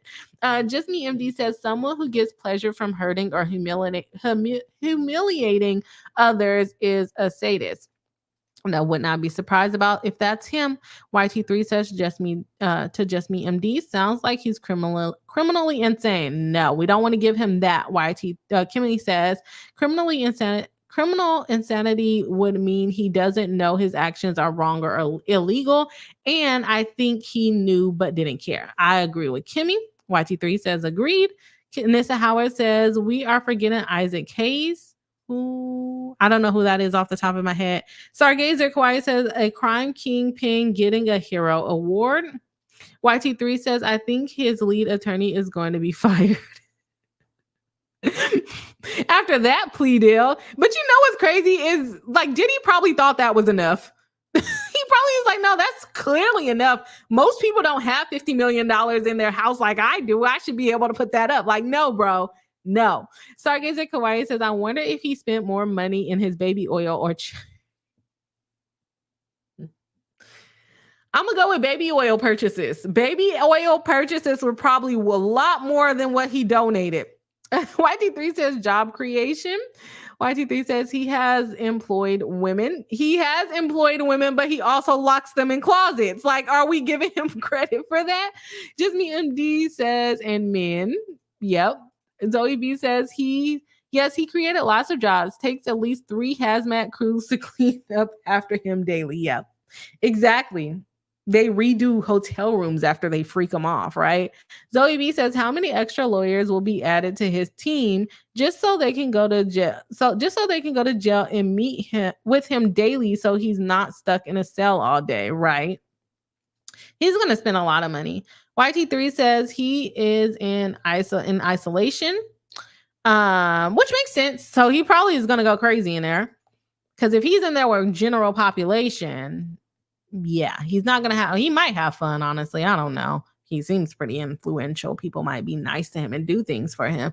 But also, we don't need him influencing nobody. Zoe B says, so a music video backdrop is what the jail will be for him. Right. Just Me MD says, so his attorney saying he is too good for jail. His freak offs had the same condition as the jail. So welcome to hell. He put his victims in. Exactly. He basically, what I got from his request to be released on bail is that I'm too good for jail. And that's not a good position to go into when you're trying to get out of jail. I'm too good for this jail. Yeah. Here's a little 50 million. That's fine. I'll just put my house up. I have another one in LA. That one's fine. I'm going to keep that one. Put them all up. Wait, did he say he sold his LA one? I feel like I read somewhere that he sold a different house. I might be tripping.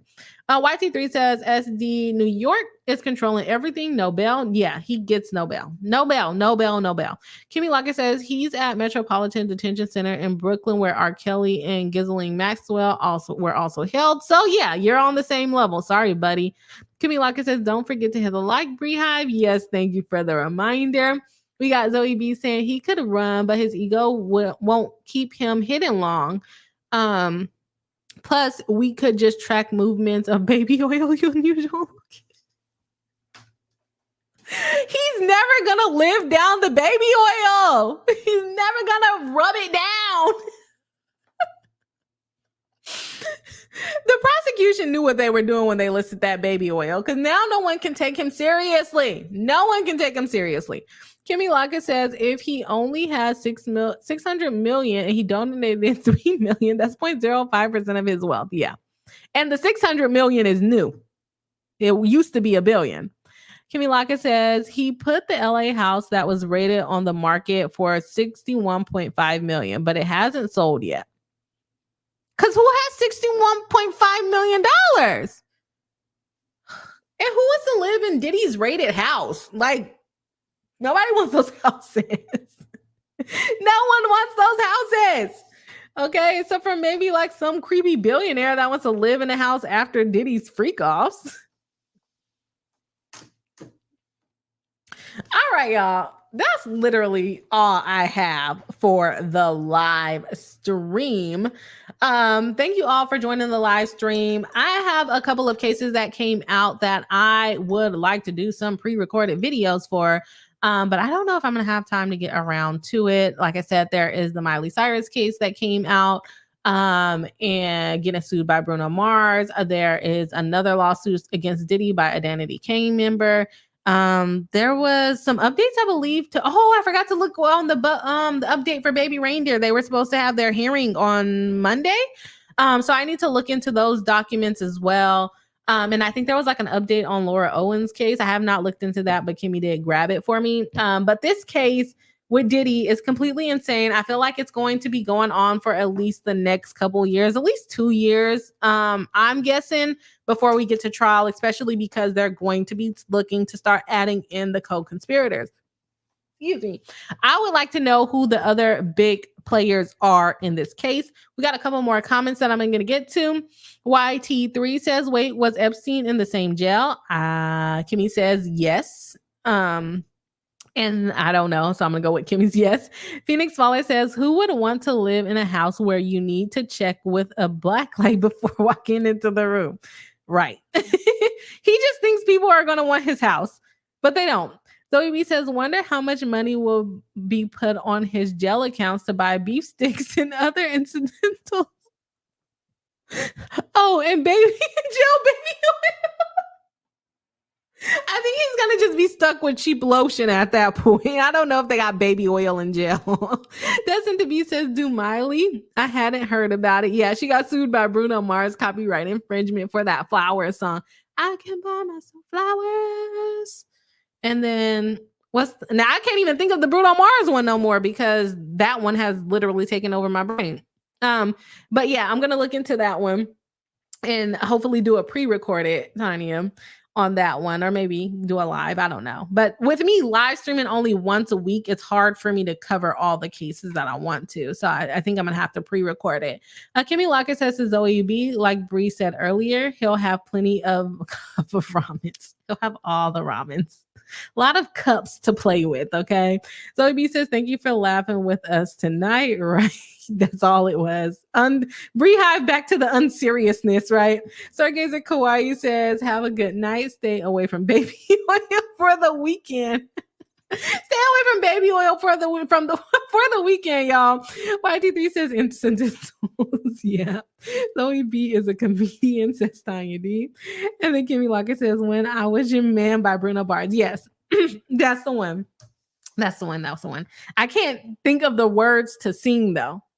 I can't think of the words to sing. And then pre-recorded is fine. I think it's going to have to be, because it'll probably be a shorter video anyways. But anyways, y'all, Diddy case, fun, good times. I'm sure we'll be hearing a lot more. Hopefully we get more information about the baby oil and maybe what it was used for. It may have been used for things we didn't think of. Maybe not a baby oil wrestling match. Maybe not a slip and slide in the house. We don't know what the baby oil was used for, but I think we are pretty confident that since there was baby oil involved, there was probably not condoms involved, which is, very unsafe. And maybe that class action for people that caught the STIs might come into effect. Tanya D is saying that we got 63 likes, so we didn't quite meet our like goal for the stream, but maybe we will reach it next time. And I'm gonna go ahead and make Deacon Fatal the MVB of the live stream because she donated $17 to the live stream. So shout out to Deacon Fatal for that. I hope she is getting some wonderful rest out there, and we definitely appreciate the super chats.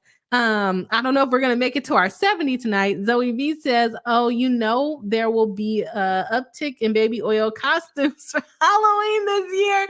Oh my gosh, it probably is. It probably is. Tanya V says, "Thanks for hanging with us tonight." Thank you guys for hanging with me. I hope everyone has a wonderful, wonderful weekend. I will see y'all all on the next live stream and maybe on a pre-recording and maybe on a couple of shorts over the weekend because I feel like I did good in posting some shorts this week. So I'm going to try to keep that up. But anyways, I hope everyone has a good weekend. Stay away from baby oil. Stay away from lube if you can. If you need the lube, do you, but stay away from baby oil, y'all. I think that's our new consensus on the BriHive. No baby oil for us. I will see y'all all on